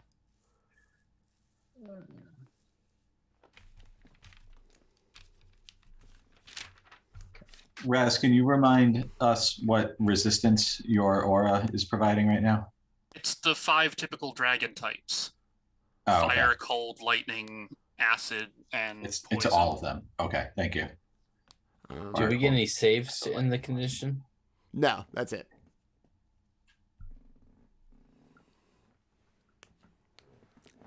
The big Magico.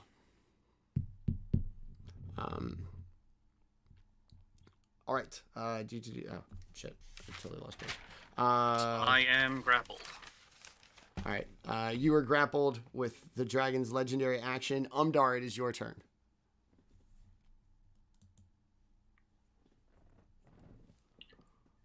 Okay, Umdar is going to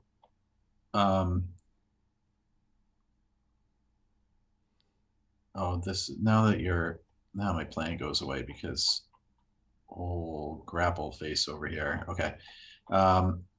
Umdar will make a how does she want to do this? Yeah, Umdar's going to move around. Oh, I did not want to create a shape. Umdar's going to move around the rim of this. I don't want to come out of its threat range.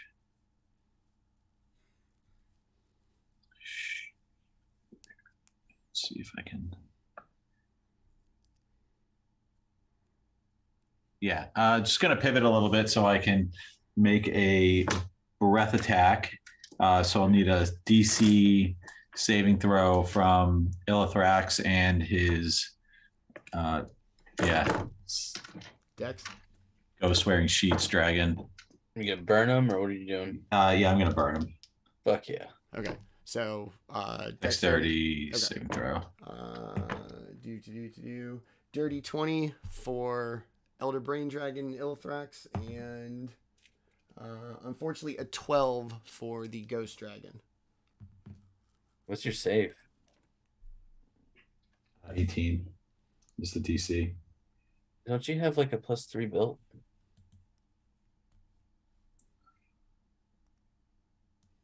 Say Yeah, again? but his stats aren't maxed though. Okay. I think it It's a should. good roll though. It's going to be 27, and then whatever mitigation you have. So I'm sorry, 27 totals. Half of that is going to be 13. 13. So 13 to Illithrax, 27 to Okay. the clan member dragon on the other end. Okay. And I will follow up with a series of kicks to Illithrax. Hey Tim. Yep. Nick's right. I looked at your sheet just to double check. Your save DC is 21. Yeah. So when I'm looking at when I'm looking at the actual ability, it says that the save is 18. Why? Yeah, it's the +3 from the belt.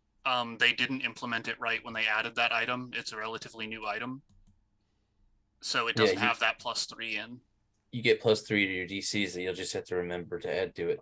Well, I can customize it too. But for now, you'll just have to remember. So 21 is the DC, not 18.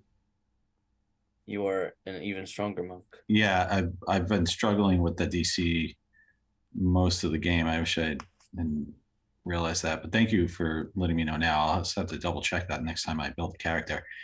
So with that in mind, Illithrax takes the full brunt of the attack, 27 fire damage. And then I followed up with a kick attack, which was a natural 20. So that will be another 25 bludgeoning damage. I will use my bonus action to make 2 more unarmed strikes. 21 to hit. Nope. And same for the second attack in my flurry of blows. So that will end Umdar's turn. Okay. Thanks, guys. I appreciate the errata there on my character. No, you good, man.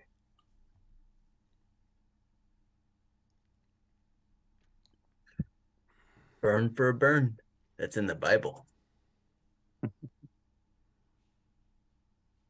Bible of kicking ass. Huh.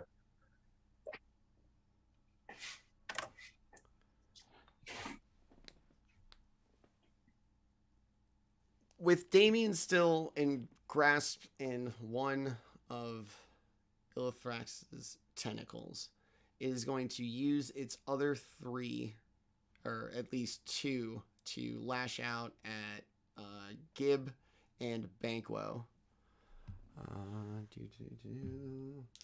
Gib, 18 to hit, no, and Banquo, 17 to hit. Neither one, right? Nope. Nope. It's going to then pick up the grappled Daemion, look deep into its eyes. How does it feel to have your purpose sucked from within you? And I need an intelligence saving throw from Daemion, please.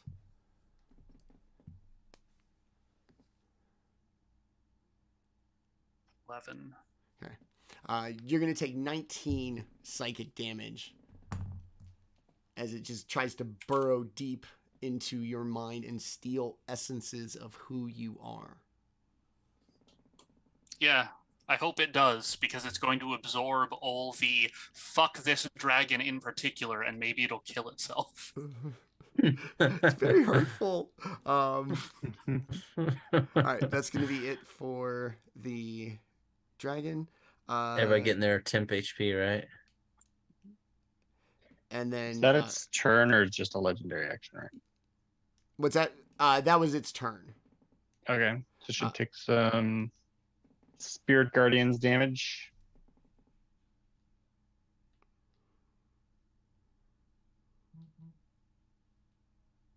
Do I have to make a save again, or?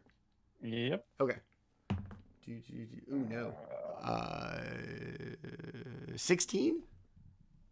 Fails. Fails. So it will take. Both of them, right? Oh no, it's not the It's ghost at dragon. the It's not start the of their ghost dragon's turns. turn. Yeah. Okay. Yeah, 19 damage. Okay. Yep.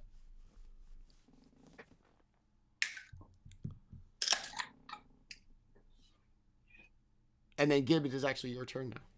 Lovely. So, don't really like this mind flayer that's hanging out, and since it looks pretty squishy, Gibbs just gonna take his axe and take a swing at it. Okay. It is indeed squishy. Yeah. Oh, and he's going to use a luck point to ask Selune for some guidance on this. Reroll it.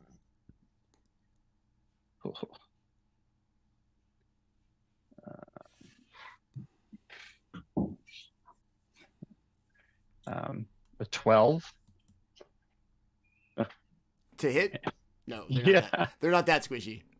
Sorry if I I got rolled a I got one your, I on got the your hopes first- up by implying squishy, not that squishy. No, I rolled a nat one before I used my luck point, and then I rolled a 3.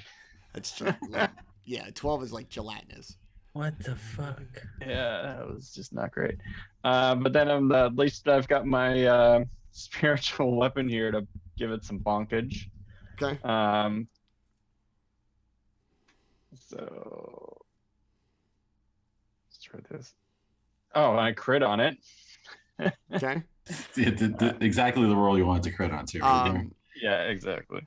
We are through the 5 rounds of the sanctuary. Yeah. Okay, that's terrifying to know. Oh man, I wish I'd known that before I swung at it. It's okay. Okay, so I crit with the spiritual weapon. So, well, you do max, right? And then roll again. Max, and then roll the damage. 19.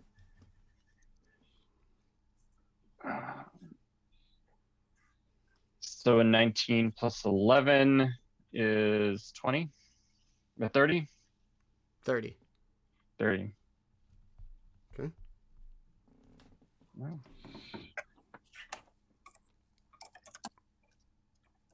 Okay, and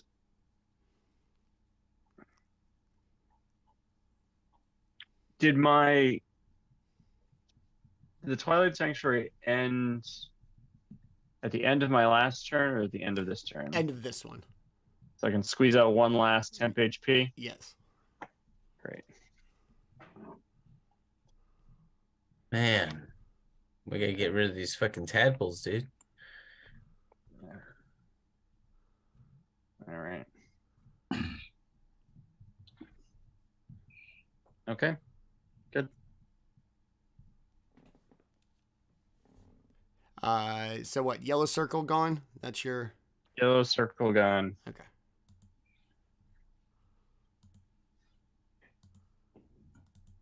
Bam. All right. Oops. Oh no. All right. Gib, what else you got? That was it. After Okay. bonus action. Yep. All right.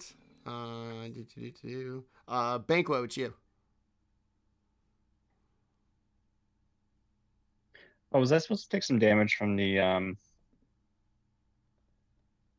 psychic Yeah, until tentacles? we get rid of it with Yeah. 40 16 points of healing or more. 16 psychic damage at the start of your turn. Okay, so I'll just put that in. Has anyone tried to take a dip in this pool yet? Yeah. I need the both dragons to make a DC 19 dex save. Illithrax. Damn, that's a good damage roll. Illithrax, I think. Illithrax going to get it done.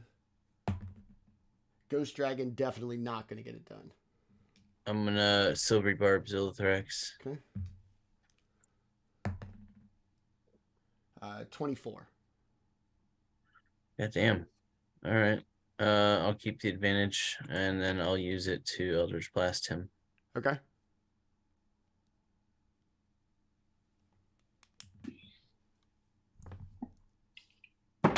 $24.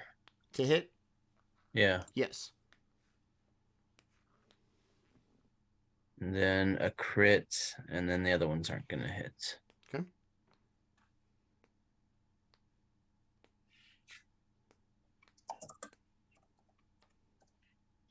Uh, 31 force damage. And he took from the breath weapon. They took 34 for the fail, 17 for the pass. Okay. So 17 for Illithrax, 34 for 34 for the fail. yeah. 17. 7. Got it. Okay. Yep. And then 31, is that what it said for the Eldritch Blasts? Yes. Yeah. Okay. And then I'll move back down here, and that'll end my turn. Okay.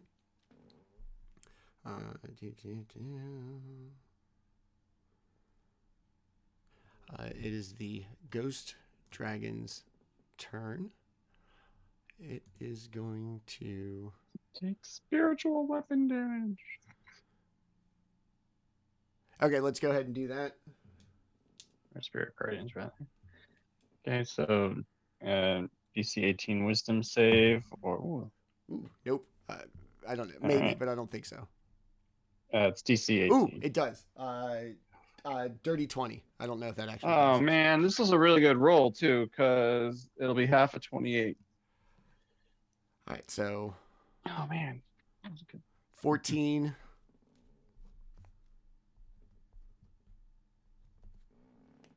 Damage to the Ghost Dragon. All right.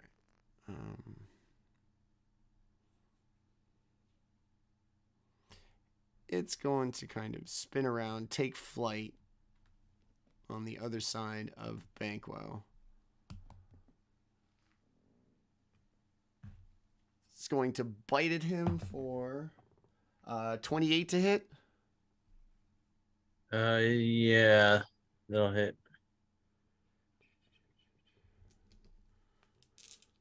We'll just Actually, well, let me try to. I'll say snap somewhere else, and I'll try to cutting words it. Okay. 9 off of the attack. So 19. Does not hit. Okay. It's going to take another bite at you. This one's going to be 24. That'll hit. Okay. 11, 18, 19, 22, 30. You're going to take 35 cold damage as the dragon bites down on you, feeling that icy sting of death from beyond. And as it bites down, it's going to attempt to swipe at you with its claws for a 29 to hit. That'll hit. And you will then take 11 necrotic damage as it swipes at you with its claw. All right. The cold will be halved for Raz's aura. Okay. Let me make a couple con saves here. Yeah, I'm okay on concentration. Okay. You're good?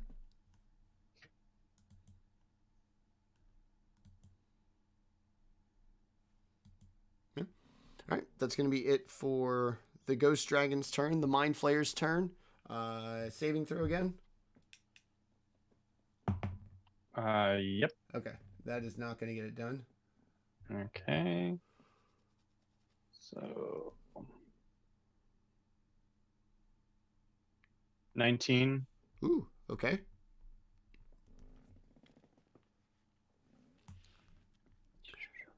These little moons just flying in, shredding up the place. Okay.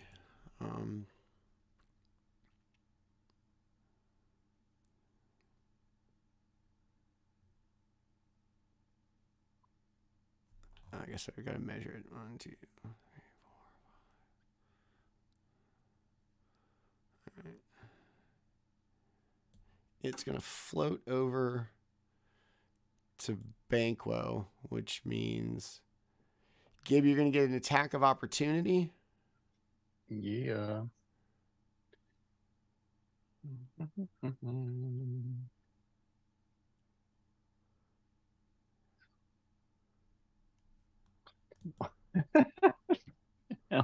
Got an 11. Okay, that's not going to get it done. So it's going to make its way. It's going to escape you, and it's going to walk up to Banquo and just press his hand against his head And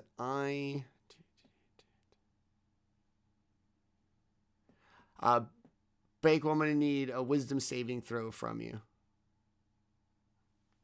15. Ooh, no. That's bad. Okay. Roll me a d10, please.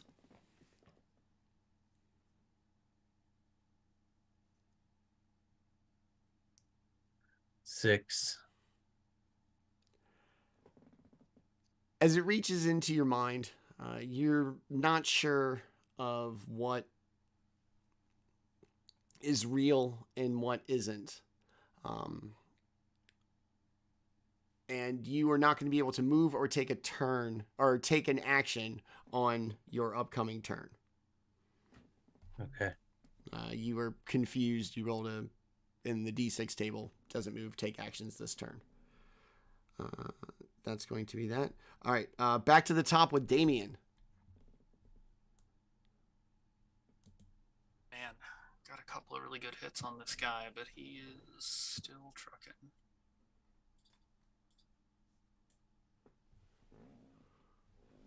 And we lost the Twilight Sanctuary, huh? Yeah, so take your Yeah, 16 psychic damage. And he can only do it one more time with his amulet. No, we got a short rest in. I still have 2 more goes. Yeah, I think he's only used it once so far. Yep. Oh, right. I forget clerics get more uses, not unlike paladins. But yeah, that psychic damage. Well, shit. Yeah, hurts. we need to get that bad boy back up. We're going Hurts a to lot. get fucked up. Psychic damage hurts a lot more when I don't have temp HP to eat it. Yeah. Wow. That's just spectacularly bad. Yeah, I don't think a 17 is going to hit this guy. It does not. Let's do better this time. Yeah, there we go. 31. Yes.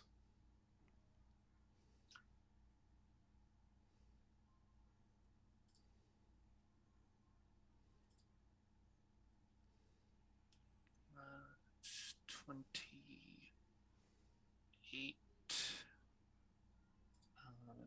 34.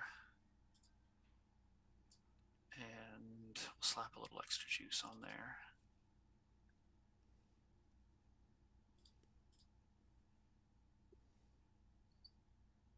Uh, 48. Ooh, very nice. damage.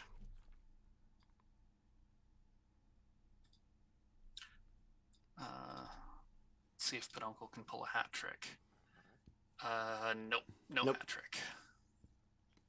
Womp womp. All right, I am kind of stuck. Okay. Anything else? Our punchy time.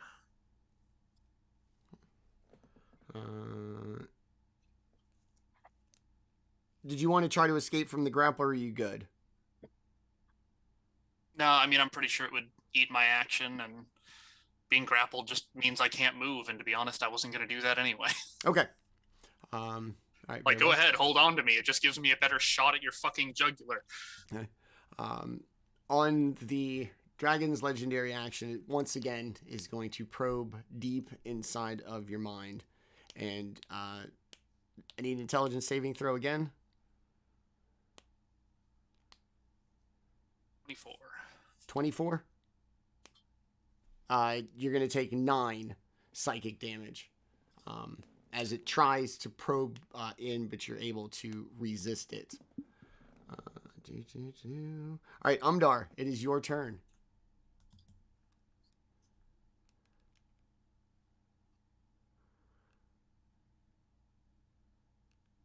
You're muted, Tim. You're muted.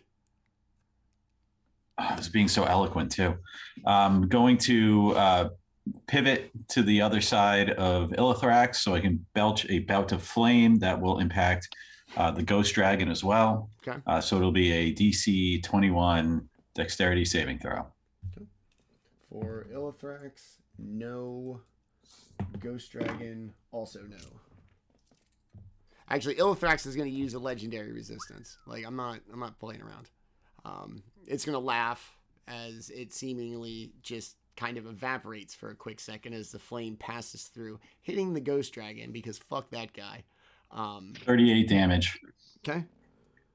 I rolled 3 10s and an 8. Nice. It's beautiful. Okay. Sexiest roll I've had all night. And I will follow up with a flurry of kicks to Illithrax's backside. 20. Oh wait, you're flanking too, by the way. Yeah, I know. I've been rolling advantage. Okay. Let's double check if it's 24 or 5. 25 to hit. Yes. And let's just roll the other attack quickly. And let's pretend I didn't roll that attack. So it'll be another D10 plus 5, 13 bludgeoning damage. And that will end Umdar's turn.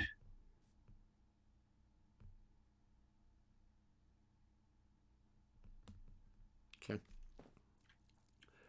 You're going to wail on this dragon. It's impressive stature, everything about it, this thing that has led itself to be called the Destroyer of Worlds, has begun to sag and to slump. And if it gave off a confident posture at one point, it does no longer. And it's going to turn, and for the first time, you're going to hear it just inside your mind, not actually physically speaking out loud.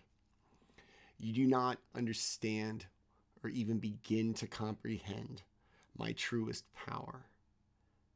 That all of these creatures I have created have been created to embolden and strengthen me. And he's going to look at the ghost dragon. It's going to bow to it and just poof off into nothing. And before your eyes, this nearly defeated dragon, this thing that you've been wailing on, suddenly appears a lot healthier and a lot better at the expense of its compatriot, the ghost dragon. Ku Klux Dragon. Wow, okay. Just an image of a dragon floating around with sheets draped over it. Strikes a scary. All right, so that's going to be the Elder Brain Dragon's turn. Gib, it is yours. Yeah, so Gibb is going to Everybody once take your 16. again. Everybody take your 16 psychic damage.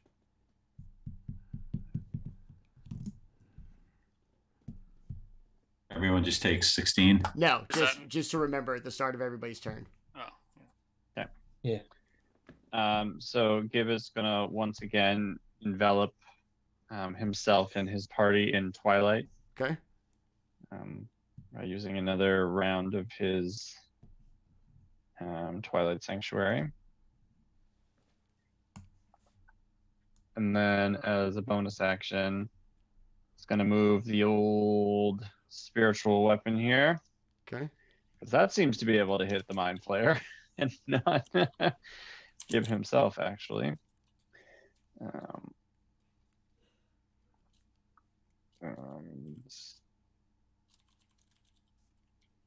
Does an 18 do it? It does not. Oh, damn. All right. I think that's all that Gibb can do. Yeah. Okay.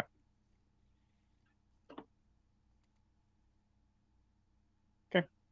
That's it? He's good. Okay. Banquo, it is you. Take your 16 psychic damage. And what would you like to do? I can't do anything. Oh, that's right. This is the turn you miss. Ghost Dragon is gone. Mind Flayer. does that still apply even though that thing is gone? It was the Mind Flayer that got me. Oh, I Yeah, totally yeah. forgot I about was the like, mind yeah, flare. yeah. No, I was just trying to make sure. It was the mind flare. So it's gonna come over to you, and But that's over now, right? I can take reactions and all that. yeah, yes, it was just for that turn. So yeah, you're good to go. It's as you see, it sees you standing there, freshly broken or yeah, still standing there. It is going to just zero in a tentacle and try to blast you in the eye with it. Ooh, that's not going to be good. Who? You, Banquo. Okay. 25 to hit. Silvery barbs. Okay. 22 to hit. Oh yeah, that'll hit. Okay. Advantage on self. It is going to just reach in, and instead of like a theoretical feeling of something trying to reach inside of your mind and take it from you, this tentacle literally feels like it is trying to pull your brain out of your skull. And you are going to take... Is this the thing where I have to be incapacitated?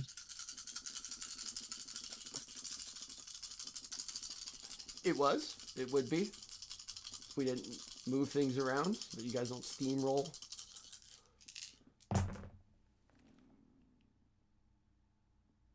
$24 psychic damage.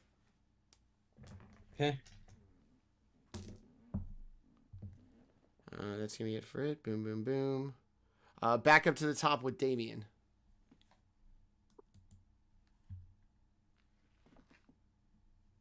Right. Second verse, same as the first.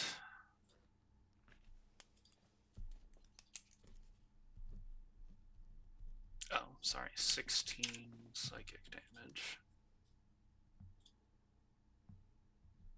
That's what we were looking for. First one's going to be a crit.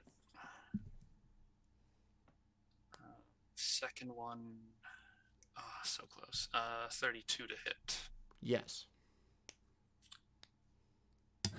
All right, so I did the math ahead of time, speed things up. So I could just do my rolling.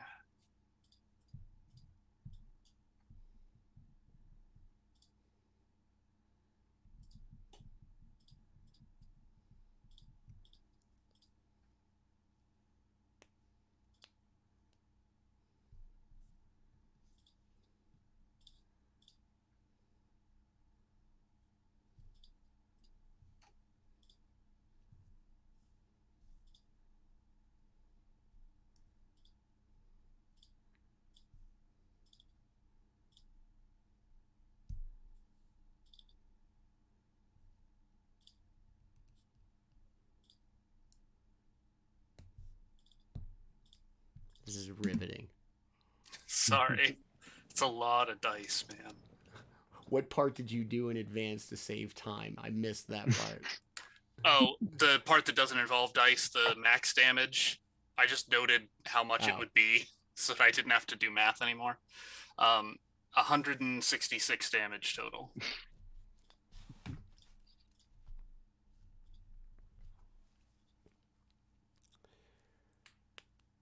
If you were the one rolling all the dice, you'd be enjoying it. As you strike out, you hear this voice inside your head.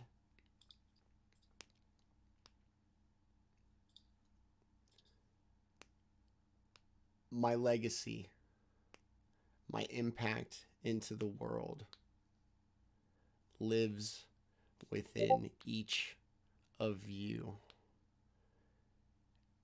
A speck of corruption to meet your resolve and your strength that will fester. It will fester forever. I may be gone. I live through all of you. May you live long enough to conquer a fraction of the worlds that I have, to attain a bit of the power I exert in this universe. You too will stand here one day. Splashes down. Everybody give me a dexterity saving throw, please.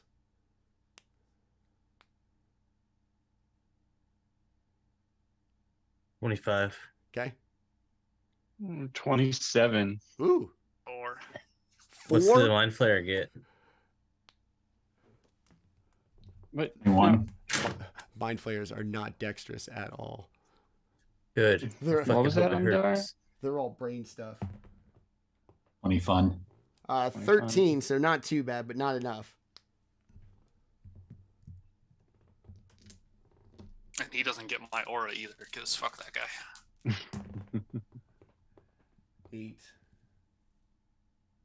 You're all going to take 9 acid damage as the collapsing 4.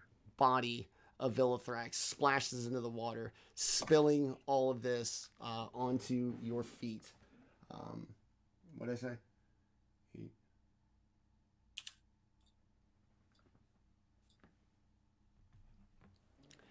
And as it does, the Mind Flayer gives off a shocked look, stands there purposelessly. I cannot wait to serve which of you proves the strongest. Until we meet again, enjoy your peace. One of you, your name, will ring out through history like Illithrax. Until that day comes, grow strong, grow cruel. Take a taste of this bit of power planted within inside of you. And we will see you soon. Old monster. Okay? I was about to say, like, there's no way I'm just gonna let him. Yeah, leave. like my turn comes before his. Dip him in the acid bath. Con?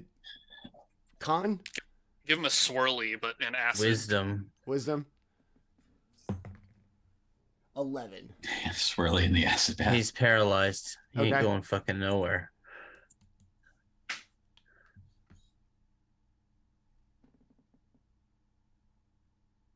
And I don't know if we're still in initiative, but if we're just yada-yadaing that, I'm gonna Eldritch Blast him point blank in the face. Okay. Yeah, dude, a paralyzed target is fucking easy peasy for Coup the de grace. squad.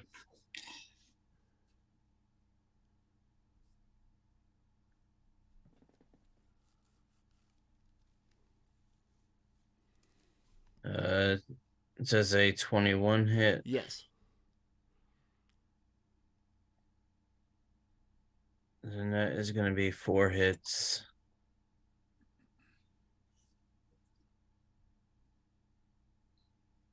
Uh, 15, that'll be 20, 37 Eldritch Blast in the face.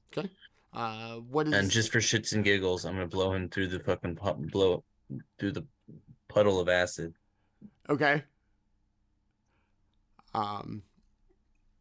So what does it do to its head? It flays it. Yeah, what head? Yeah, And what, you're just it gonna... just explodes. Yeah, So- calamari. Yeah. Daemion's got a little bit on him. You probably got a little bit on you. Oh yeah, just all over me.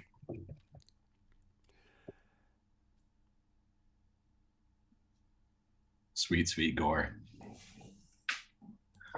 I don't know what the fuck this guy thought. He was smoking, thinking he was gonna get away after what he did to me. Hell no. Yeah, no, this shit is fucking gross. Speaking of brain cases, what do you think we should do about this brain in a case? Destroy it. Blow it up. Peduncle it in acid. Umdar is gonna try to boil the thing alive by shooting continuous bouts of dragon breath flame at it. Okay. And just send it to another plane. No. Let's make sure I it's want it to dead die before we here. send it to another plane it could return Yeah. from. We can send the pieces to the four corners of Canada. The plane of fire. On the four corners of Canada.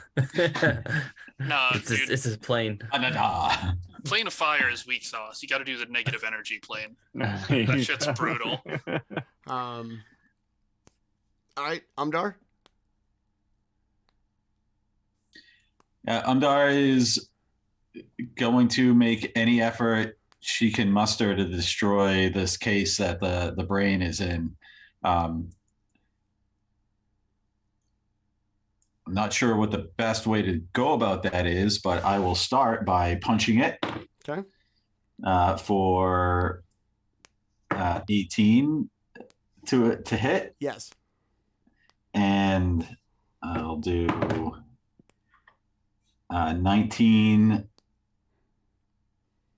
No, I'm sorry, 14 damage, Okay. and then I will shoot flames at it, and it's a stationary object as we discussed earlier, so it'll take the full force of 4d8 fire damage, which will amount to 14, 17, 19 fire damage, and then I'll follow that up with a bunch more kicking and punching, 30 to hit and a 21 to hit, Yes. for an additional 10 plus, so 25 total bludgeoning damage. Okay. As you wail on this thing, would Umdar have the basic concept of the orientation of like a brain, the front, the back, the sides, what it would look like? She's seen enough uncased skulls to Okay. know generally. It's going to shift as if, facing you as much as like a brain can. And as you attack, with every strike, these images in your head are just going to seem out of nowhere, imparting like a genuine feeling of strength. And in these images in your head, you see yourself standing amongst an altar, hundreds, if not thousands, of followers hanging on your every word as you give like a thrilling speech to fire up your followers. And in other images, you are seen leading them off to war and conquest, carrying a banner with a dragon on it.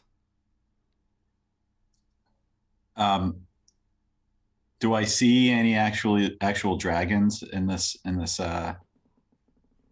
No, I know there's an image of a dragon on a banner. that's it. So Umdar has reached a point of a kind of a breaking point with the atrocities she's been forced to commit on 3 dragons within this vault, 1 dragon earlier today, so that's 4. I think it's a total of 6 dragons now that she's been asked to take down, maybe 7.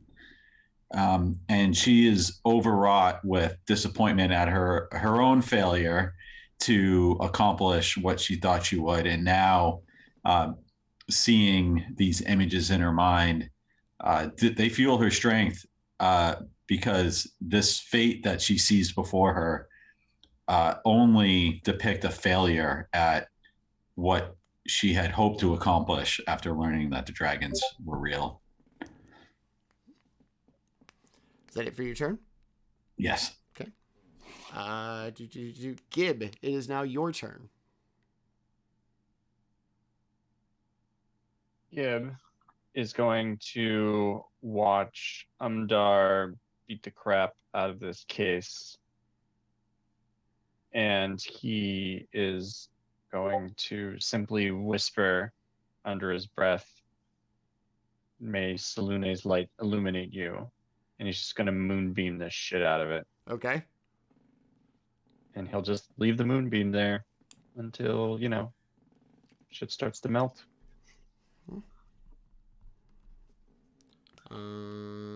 All right. As you cast down the spell indicative of your deity, you too are going to see flashes of images and just an immense feeling of power and of ability to make your will reality. And you find yourself in those images in the temple to Selûne in Port Naranzanu, the glass dome restored, the light shining through, and you too lead this massive congregation, giving a borderline inflammatory speech that your time as the benevolent goddess of the moon's servants are over. That it is the time for the moon's real strength to be seen upon this world, and a violent fervor of your followers leading out the door to the temple off to war.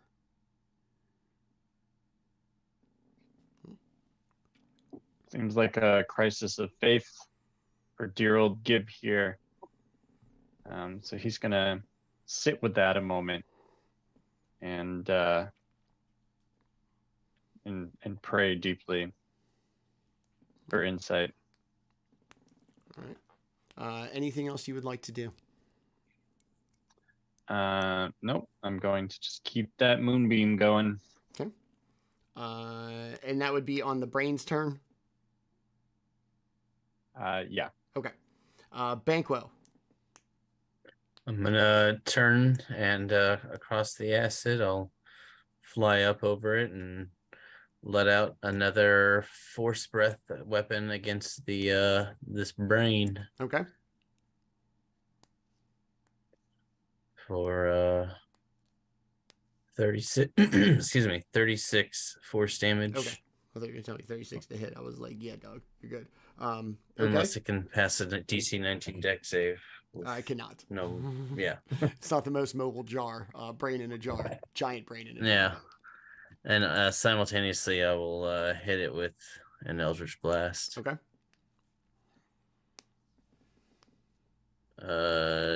13 plus 11, 24 to hit. Yes. 16 to hit. Yes. All right.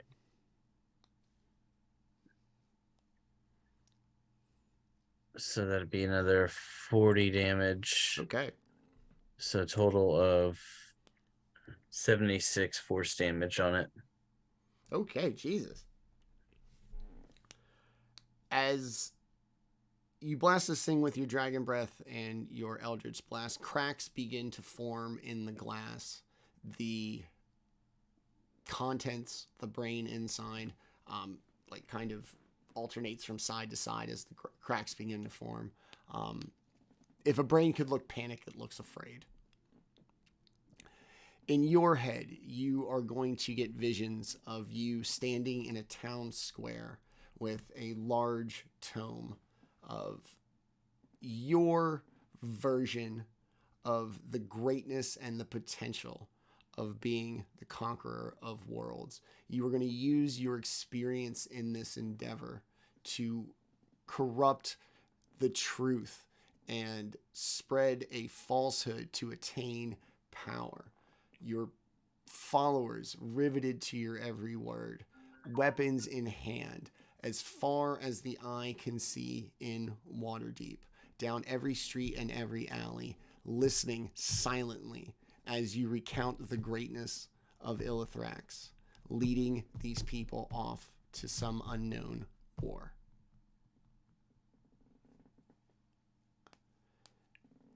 Anything else you would like to do on your turn? I'll just land back down on the edge and reflect on what knowledge can do. Okay. That'll end my turn. All right, Gib, give me the moonbeam.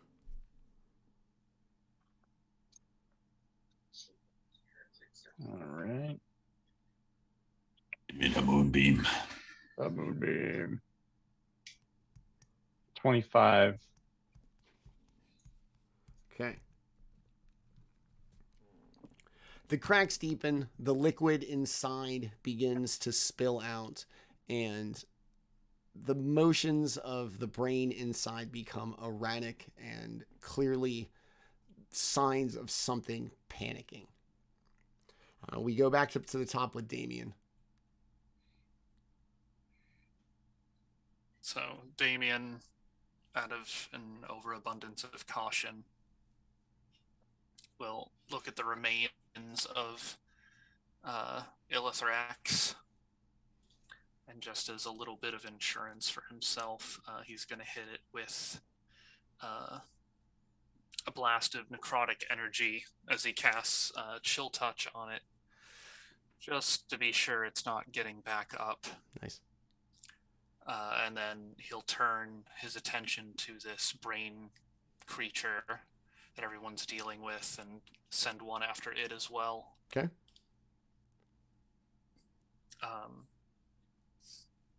You want me to make an attack roll? For Illithrax, no. For the jar, yes. Your AC is right. The AC is not that impressive.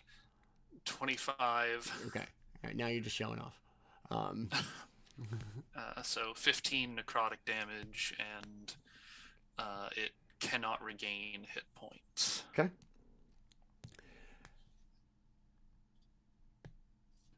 That's other than that, he's just gonna look over at Gib and be like, "Please tell me that your god has given you some way to deal with these disgusting fucking parasites." As you strike, Yeah. with Oh, wait, are they still causing us Every turn Oh fuck. until we get 40 healing in one go. Okay. Yes. Selene can solve this problem. Okay. So as Daemion hits this thing with Chill Touch, you two are going to get visions in your head. Yours are of you in full Dynasty Dragoon armor, standing in a vault, orb in hand, commanding a dragon as well as thousands of other paladins dressed in this armor, marching them out of the Red Dragon Vault underneath Luskan or Mirabar, out to some unknown war. As the vision clears in your head, the tank shatters, spilling liquid all over the floor.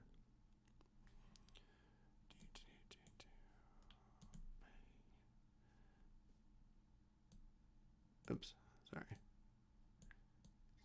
What's going on? Sorry, I got it. Here we go. Bang. What happened? It's going to spill out onto the floor. And just as it hits your... Umdar, I am going to need you to make a dexterity saving throw, please.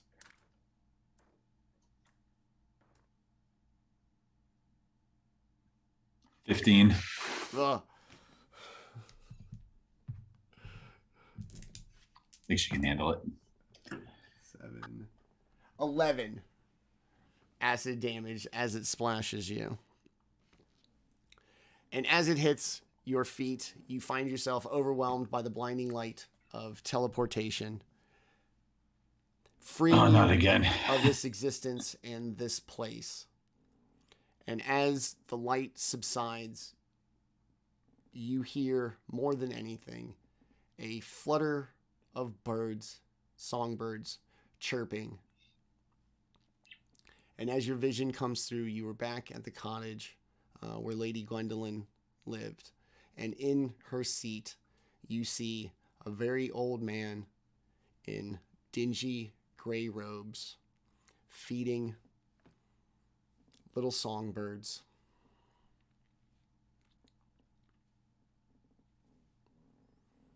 Turns. Welcome, my friends. I wasn't sure I would ever see people in this situation. Come, have a seat. Regale me with the tale of victory, as well as the cautionary tale of a future that has yet to be written.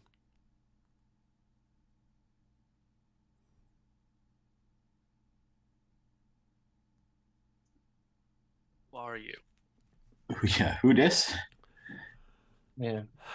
I go by many names. I am perhaps the least I'm gonna likely start with an I. ally for you to expect at this moment, yet the perfect one for the situation we find ourselves in today.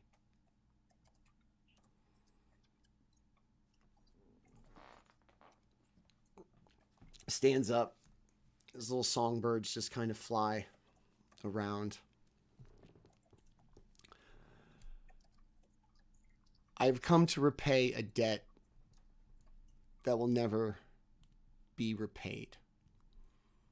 You have saved existence, a task which I ensure exists through my own sacrifice for this world I have come to love. I welcome you in this future that you will help write. A greatness and purpose that you will instill in this world with the threat of annihilation no longer hanging over its heads. Name anything, and I will grant it to you.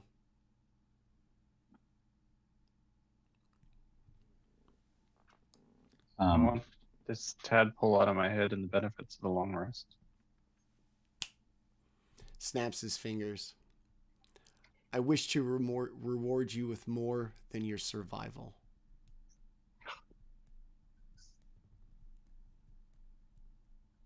And he just goes along and snaps everybody. May I ask, are well, they may now be extinct. Are dragons on this world safe? Dude, you know they're not extinct. You literally watched us spare one. You were there. Oh, right. Last session we spared one. Are the dragons of this world safe now? For a time, this cycle, whether it be thousands of years, will come about again. You have even seen a future in which they may exist. But no, they are not all gone. And he gives a wry little smile. Well, my wish then is for the dragons of this world to never suffer the conquest of any creature.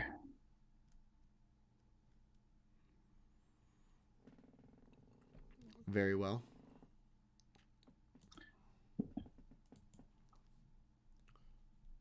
What say you, follower of Selûne?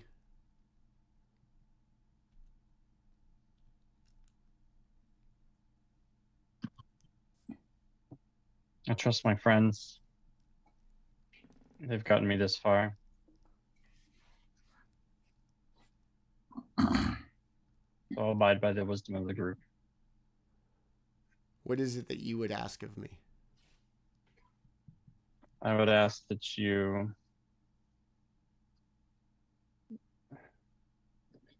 make the world safe for those that follow Selûne.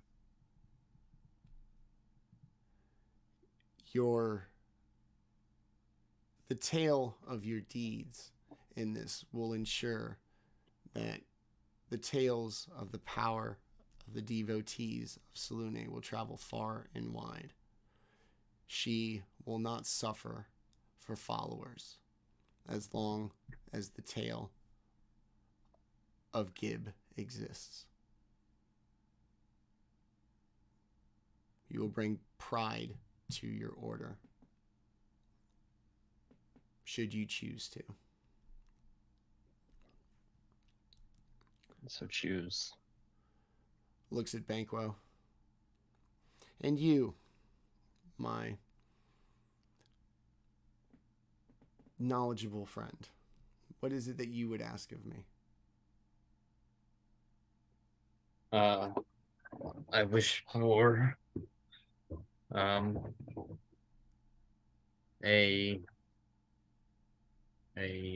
item that will aid me in the search for arcane, divine, and otherwise magical knowledge. I wish to continue these journeys between these vaults, doing what I can, seeing what happens of the new establishment of these new dragons that have been spared and may set off to continue their kind.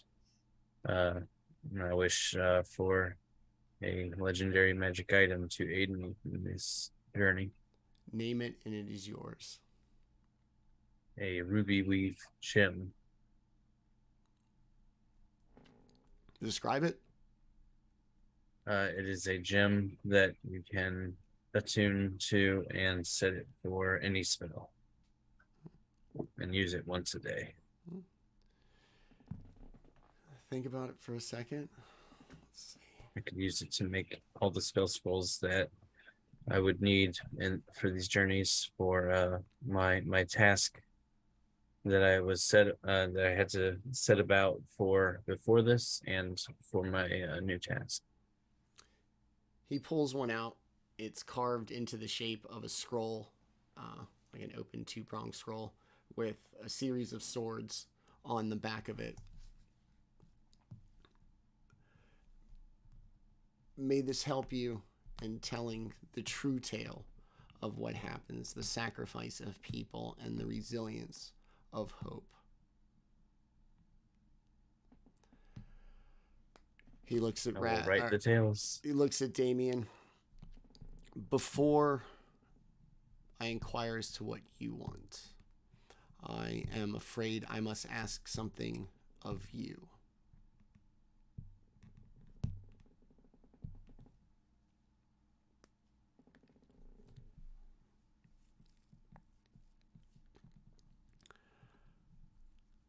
If you're muted, now's your chance.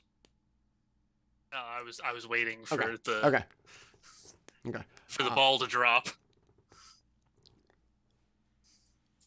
You have seen a future in which the power of this experience corrupts not only yourself, but your compatriots as well. This future is not yet written, and most importantly, it is without any safeguards to prevent this from happening again. You have sworn an oath that has existed for thousands of years and crossed several worlds. You are the last remaining member of the Dynasty Dragoon. I would ask of you to restore the order to its greatness and to ensure the future of this world.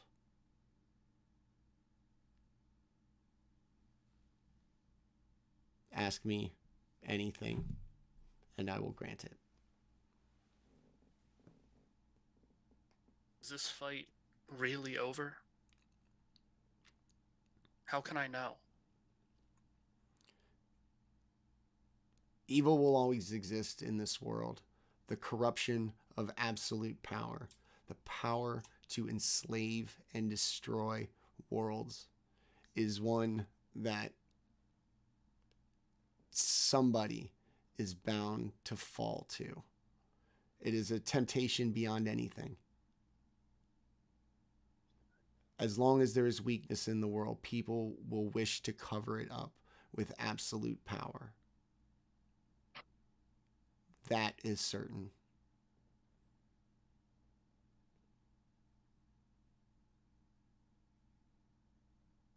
In that case, assuming the power you offer is genuine, I would ask for a peace between the dragons and the intelligent races of this world, so that the Dynasty Dragoon and the dragons may work together in future to protect our world. You have allies amongst the dragons of Faerun. Your benevolence and generosity in either sparing them or allowing them to live their set existence will go far in creating a trust between you and them. The world may be slow to accept the power of dragons as an ally, but I trust that in your charge, the Dynasty of Dragoon will do things to save not only this world, but other worlds in the future, should you choose to.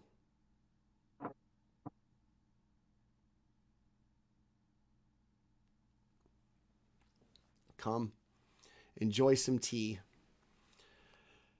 Can I ask one more question? Sure. What is your name? DM's favorite question. He's gonna give a wry little smile, and as he once motioned for you to come sit at the table and enjoy some tea, he's gonna kind of hold you at arm's length as he stands back, kind of fold in on himself,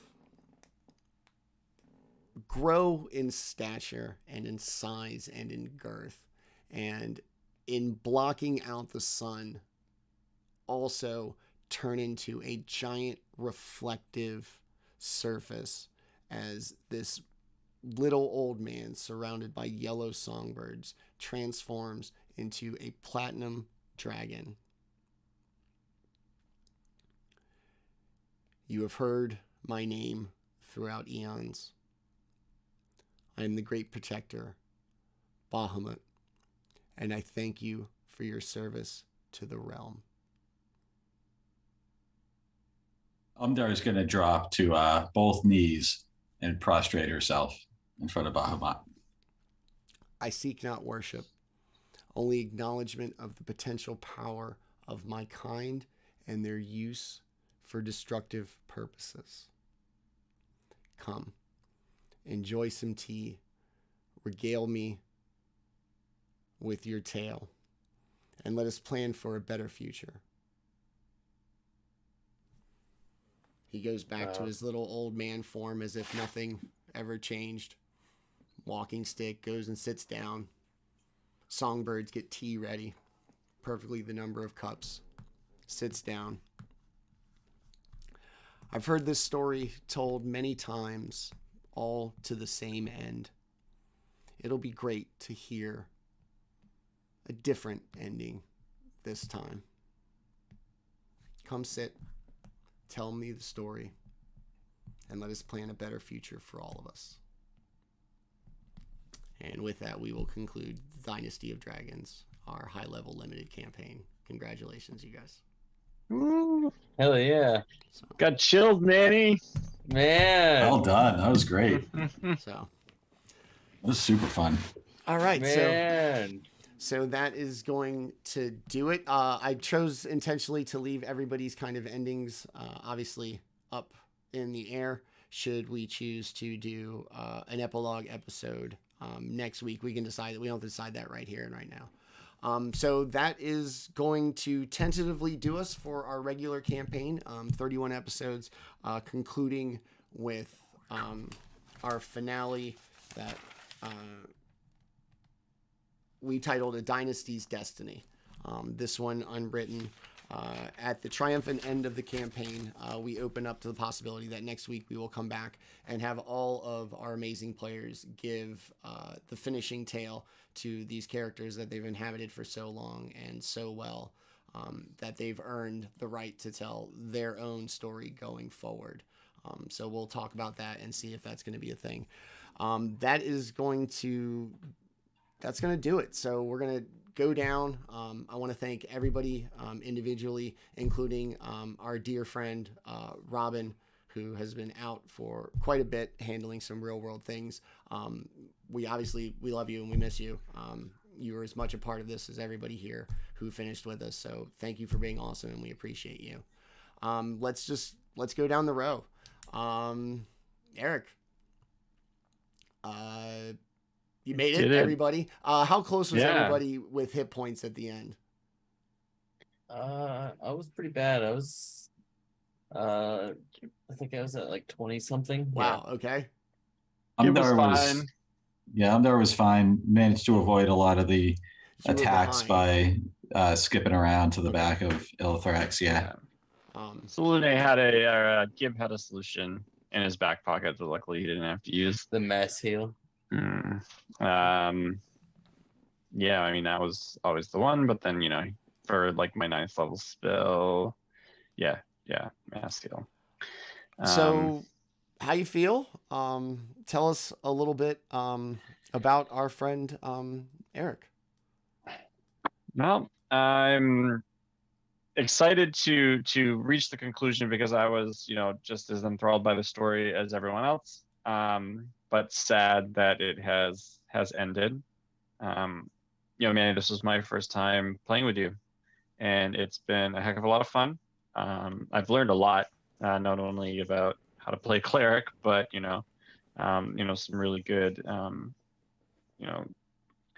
plot devices from you and some effective storytelling that I find really, really, really fascinating. So thank you for that. And happy to play with these 3 fellas here. It's a lot of fun. Thanks, man. It's been great for you joining in late, us never having played together. And it was slow going at first for obvious reasons, but you fit right in, and I hope you enjoy this, and I hope you enjoyed being here as much as I enjoyed having you. So thanks, man. I appreciate it. This was a lot of fun. Let's go over to our other mid-campaign joiner, Eric, also fellow DM in his own right, recently taking up the mantle to slay other members of this cast as well. Let's slide over to our other DM and new joiner to the campaign, Tim. Hey. You had some fun, I hope. Man, this was I'll say out of the gate, your willingness to indulge what my character concept was really sold this game for me, and just being able to despite whatever forgetfulness I brought to the table, really allowed me to kind of live inside Umdar and deal with the consequences of the story and her own actions. So I really felt like it was quite a roller coaster from that perspective, which was awesome. So yeah, the story really lent itself well to some character conflict that was interesting to see how it played out. And I really loved the conclusion here. It was super fun to see how it all ended. Do you have any thoughts about Umdar's eventual, and you don't have to tell me, but like, do you have like wheels turning as to what her ending is going to be? Yeah, I have some ideas. I think she will humble herself to start before reaching out for any ongoing greater destiny. I think that the world has proven larger and more dangerous than she could have imagined, especially with the reality of the dragons being part of it. We now move over to our original 2. Nick, you've been here from the jump, almost 2 years now, from one of our first one-shots. Same thing with Tim. Finally made it to the end of a campaign. How you feel? And then tell us about our boy Nick. Oh man, it feels unreal. Like you said, almost 2 years. It's going from just random looking for group Reddit posts to one of my first campaigns to hit a year. And Tim also through the same server, having met from that initial looking for group post. So yeah, it's been really unreal to be able to make these friendships that have turned into so many games that we get to play.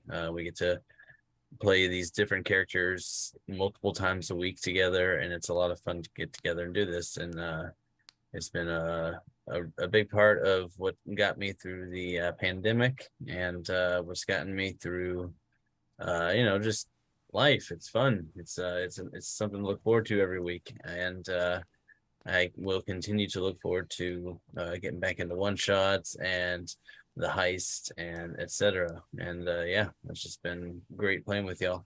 Awesome, man. I'm glad to have you, buddy. Being here from the beginning and sticking out through everything, it means a lot to me. So I'm glad you're here. I hope you had as much fun with this as I did, obviously having you. Our virtuous paladin, Daemion. How you feeling? You were kind of singled out for a burden, unlike everybody else who was just given a gift. How you feel about it, and then tell us about our friend Raz. Obviously, it's a huge relief to finally see the end of a very, very long, arduous journey for him. And to conclude it with an audience with Bahamut was pretty incredible. I think that it's probably a name he would have come across during his own, research back when he first found, Thorn and all that stuff years and years and years ago. So to know that the God of the Dragons is a real, entity, and that he seems to have earned some kind of favor is fantastic. But there's still a part of him that's concerned. The evil people got their jabs in right at the end, and talk of all this corruption and everything. So there's always going to be a part of him that's, got an eye open, making sure that an evil like this doesn't come back. So this journey may be done, but he doesn't feel like his job is done.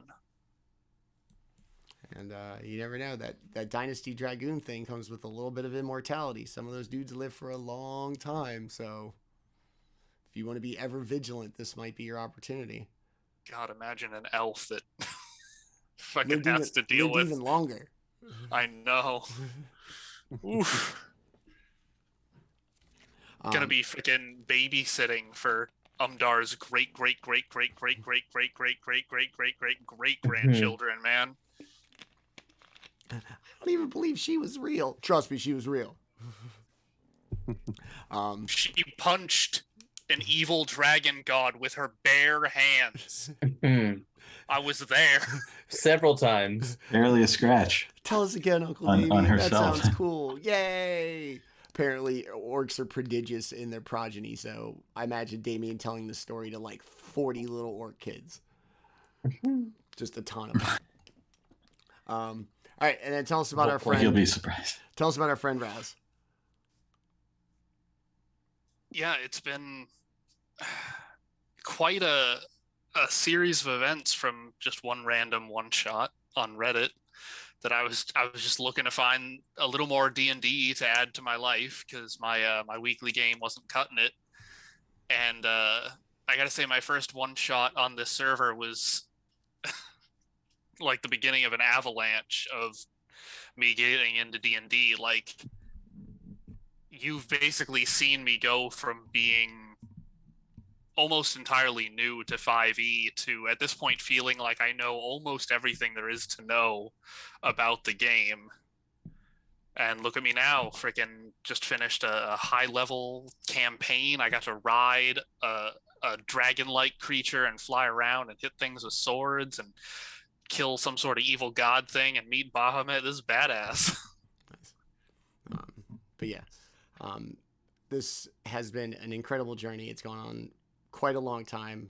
Eric is constantly to note that I told him we'd be out of here by July 4th. It is a few days before Christmas as we record this episode, so I have never been known to approximate length or anything very well. This is it documented down. But for all of you guys who stuck with me, obviously Raz and Nick for being here since the beginning and for all the things that have happened, ups and downs through this, for sticking with me, thank you. And then an underrated thing for Eric and Tim is to come into a campaign in the middle and to just want to do that. I can't even watch a TV show if it's more than like 10 minutes in. I'm like, nope, fuck it, I missed the beginning. I have no idea what's going on. To do that, and for Eric to do it like sight unseen. Everybody's like, yeah, I know Manny. And I'm like, all right, well, whatever. I guess I'll go play with you guys. To thank you for allowing this campaign to continue when we went through a lot of changes and everything. You are as important to its longevity as it is for Nick and Raz, who were here from the beginning. This campaign would have died without you guys coming in, and I appreciate that. And so a lot of this is a result of you just deciding to be like, yeah, fuck it, we'll go play with him. And I cannot thank you enough that we got to finish this story, and I place it at your feet for coming in to a group that already existed and just going with it. And so thank you to everybody involved for this whole thing. It has been an unbelievable joy, and I, like Raz, has learned so much about this game from the four of you who just constantly seem like your point is to break it.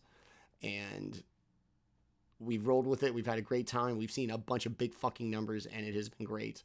This has been one of the real DM thrills of my life, and I thank you all from the bottom of my heart for this whole thing. It has been a blast, and I can't wait to do it again should anybody choose to stick around. So thank you to everybody who played, Robin included. We miss you. We hope you were well. And then to everybody who watched, subbed, everybody who came in, talked, gave me advice, helped me out, was any part of this, including Litza Bronwyn for doing the overlays, great friend of the channel. Thank you very much. And to every other DM who even helped me like bounce ideas off of them for this thing. It means the world to me. It was the result of your help and my great players that made this campaign great. So shout out to your Discord. Thank you to everybody involved. It means the world to me. That's going to do it for us tonight. I am exhausted and wired at the same time, so I'm going to go blow off some steam however I do that. Thank you for watching Dynasty of Dragons. We'll let you know very soon if we're going to come back for an epilogue episode. And then we will see you again Wednesdays in March for the Water Daemion Affair, our lower level heist, so that I don't have to hurt myself with all the math. Tune in for that. We'll start promoting that very soon. That's going to do it for us for this calendar year 2022. The next time you see us on Twitch, it will be for our stream anniversary as we begin year 3 with our brand new campaign Bloodlords, as we switch the Tuesday show to Pathfinder 2nd edition and bring in a great GM, Steven, to run us through that, so I get the chance to play with my original group for an extended period of time. Being a part of this campaign has showed me what that means, and I can't wait to do it. Thank you. I'm done. This place means the world to me. I love everybody involved. Thank you. Good night. We'll see you in March. Bye-bye. Good night, everyone. Bye.